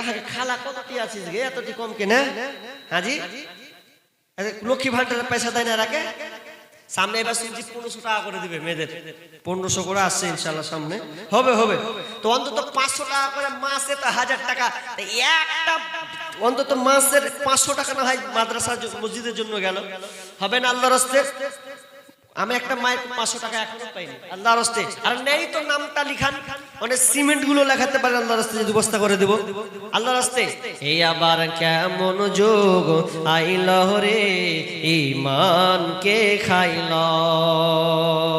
এমন একটা সময় এলো মোবাইলের ঠেলায়, স্বামী ছেড়ে প্রেমিক ধরেছে 3 সন্তানের ওই মা। ছেলের মাও মোবাইলে কইছে আমি বিয়ে করিনি, প্রেমিকের সঙ্গে সম্পর্ক হয়ে গেছে। 3টা ছেলে, 4টা ছেলে তাও কইছে যে আমার বিয়ে এখনো হয়নি, মোবাইলে মিথ্যা কথা বলছে, তো ছেলে ছুঁয়ে পালিয়েছে। মাথায় খারাপ। আরেকজন দিয়েছেন 500 টাকা। তো কয়টা হলো জি ভাই আল্লাহর রাস্তায়? এমন একটা সময় এলো মোবাইলের ঠেলা। আব্দুর রাকিবের মৌলানা নাকি বলবি ওই, উনি ও মাইক দিয়েছেন, ও আর আপনার মা দিল। আল্লাহুম্মা সাল্লি আলাইহা আল্লাহুম্মা বারিক আলাইহা।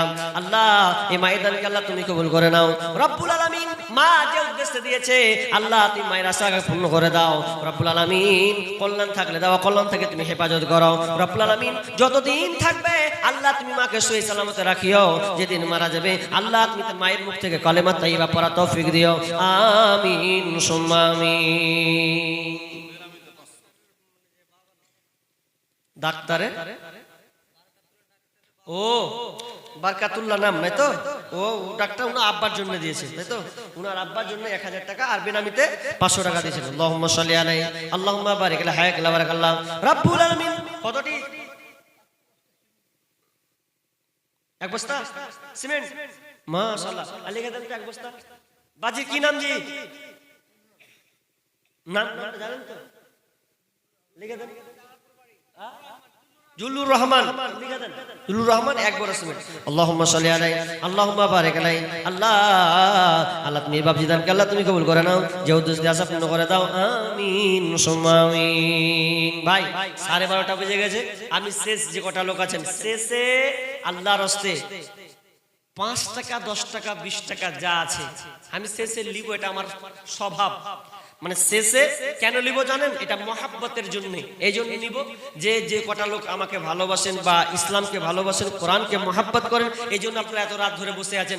তো আমি যেহেতু মুসাফির মানুষ, আপনার সঙ্গে আর কোনোদিন দেখা হবে কিনা জানি না, হয়তো রাস্তাঘাটে কোনোদিন দেখা হলে আপনি বলবেন মৌলানা কেমন আছেন, অমুক জায়গায় এসেছেন, এটাই।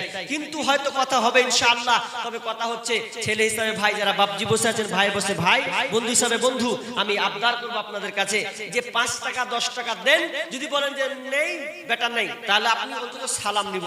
যে দিবেন তাও সালাম, না দিবেন তাও সালাম। কারণ হাতে সালাম দিলে আল্লাহ সালামের উপকারিতা জানেন? কেউ যদি এক অপরকে সালাম দেয়, তাহলে বেনামি 500 টাকা, আরেকজন দিয়েছেন 100 টাকা, আরেকজন দিয়েছেন 120 টাকা, লাস্টে ইনশাআল্লাহ 10 20 500 করে আল্লাহ সাথে। মা বোন, আপনাদেরকে আমার আবদার রাখবো, আমার খালা, আমার বেটা হিসাবে, বোন আছেন ভাই হিসাবে, আমি অনুরোধ করব যে আপনারা শেষে একটা চাদর একটা সাইডে দেন। এখানে কোন এরকম ছেলে আছে কোন ওটা কি এটা কি এটা কি এটা এখানে নিয়ে না জান শেষ, এটা শেষে মা আপনি দিয়েছেন আমি জানি, কিন্তু শেষে আবদার 2 টাকা হলেও চাদরটা তো একটু দিবেন, 5 টাকাটা দিবেন, এটা আমার শেষ আবদার, এইটুকু রাখেন। আরেকজন জিয়াউল হক মিস্ত্রি কত 50 কিলো ধান লিখে দেন, আর 200 টাকা, আর দোয়া করে দেবো, আর 500 টাকা নাকি 700 টাকা, আর একদিন দিয়েছি 100 টাকা। আল্লাহুম্মা সাল্লি আলাইহি আল্লাহুম্মা বারিক আলাইহি। আল্লাহ তুমি দানকে কবুল করে নাও, যে উদ্দেশ্য দিয়েছো পূর্ণ করে দাও। আজ ইনশাআল্লাহ 500 টাকা আছেন, চটচট করে ভাই আছেন, যারা এখনো আছেন সাইডে বসে আছেন, আল্লাহর রাস্তায় নিয়ে আসেন। ভাই আমার শেষ কোনোদিন হয়তো দেখা হবে রাস্তাঘাটে ইনশাআল্লাহ, আশা করছি। তবে আপনাকে হাদিসটা বলি, যদি হাতে হাতে সালাম দেন, মুখে হয়তো সালাম, হাতটা বলা হয় মুসাফা, কেউ যদি এই হাতে আরেকজনের হাতে যদি কেউ মুসাফা করে, তাহলে আল্লাহ তাআলা তাদের হাতের গুনাহগুলোকে ক্ষমা করে দেয়, হাতের পাপ ক্ষমা করে দেন। দেখেন জীবন এই দিনে কত যে পাপ করেছি, হাতে ছোটখাটো গুনাহ হয়ে গেছে, তো এই হাতের গুনাহ মাফ হবে যদি আপনি মুসাফা করেন। তো আমি ইনশাআল্লাহ মুসাফা করব, যে যার কাছে নাই তাও আমি বলবো যাক, নেই তো কি হয়েছে, মুসাফা আপনার সঙ্গে করব। সবাই একটু মুসাফা করেন ভাই, তাহলে আমারও গুনাহ মাফ হবে, আপনারও গুনাহ মাফ হবে। মানুষ মাত্রই তো পাপী ভুল, তো আমরা একটু মুসাফা করব, মুসাফা করে আমরা দোয়া করে আমরা এখান থেকে বিদায় নিয়ে দিব। কেউ বসবেন না, 5 টাকা থাকলেও মুসাফা করেন, না থাকলেও অন্তত একটু মুসাফা করেন, যাক তাও ভাববো যে আমার কথা রেখেছে, মুসাফাটা করেছি। তো আমি ছোট করে শুনি, এক নিচ ফাটাফাট চলে এলো না, এখানে গেল ওটা, ওটা গেল। মা বোন সবাই দিবেন, ওটা 2 টাকা থাকলেও দিবেন, এটা শেষ চাওয়া আমার। আমি আর আপনার কাছে আবদার রাখবো না। আরেকজন ভাই 100 টাকা দিয়েছেন, আল্লাহুম্মা সাল্লি বারিক আলাইহি। শেষ সবাই উঠেন, 5-10 টাকা করে দেন আল্লাহর রাস্তায়। বর্তমানে ফেসবুক হয়েছে, উঠেন সবাই ভাই, দেন 2 টাকা 1 টাকা করে দেন। বর্তমানে ফেসবুক হয়েছে, শোনরে ভাই, যুবক যুবতী সবাই মিলে ফেসবুক চালায়। হায় হায়, আপনাদের কাছে 5টা টাকাও নেই, 2 টাকাটাও নেই, আর না থাকে তো আপনি সালামটা তো দিয়ে যান, সালামটা দেন। যে মনে নেই সালাম দিলাম, সালাম একটা পাওয়াটা একটা বড় ব্যাপার। সালাম দিলে মহবুল হক একবার আসছিলেন, আপনারা সালাম দিতে এসে ভয় করছেন যে কি করবে, সালাম দেওয়া তো অন্যায় নয়, সালাম দিব, একে অপরকে ভালো লাগবে, আপনি সালাম দিয়ে বসে যান না, এতটুকুই আপনার। যা আছে তাও দেন, না আছে তাও দেন। উঠেন সবাই ভাই, একটু সালামটা করেন, আল্লাহর রাস্তায় সালাম করলে তো আপনার যায় আসবে না, নেকির কাজ। বর্তমানে ফেসবুক হয়েছে কতটি 50 কিলো কি ধান লিখে দেন। ইনশাআল্লাহ আপনারা যথেষ্ট দান করলেন, যদি এখনো কেউ বাকি থাকেন তো দিয়ে যাবেন আল্লাহর রাস্তায়। আমরা এখানে শেষ করছি। তবে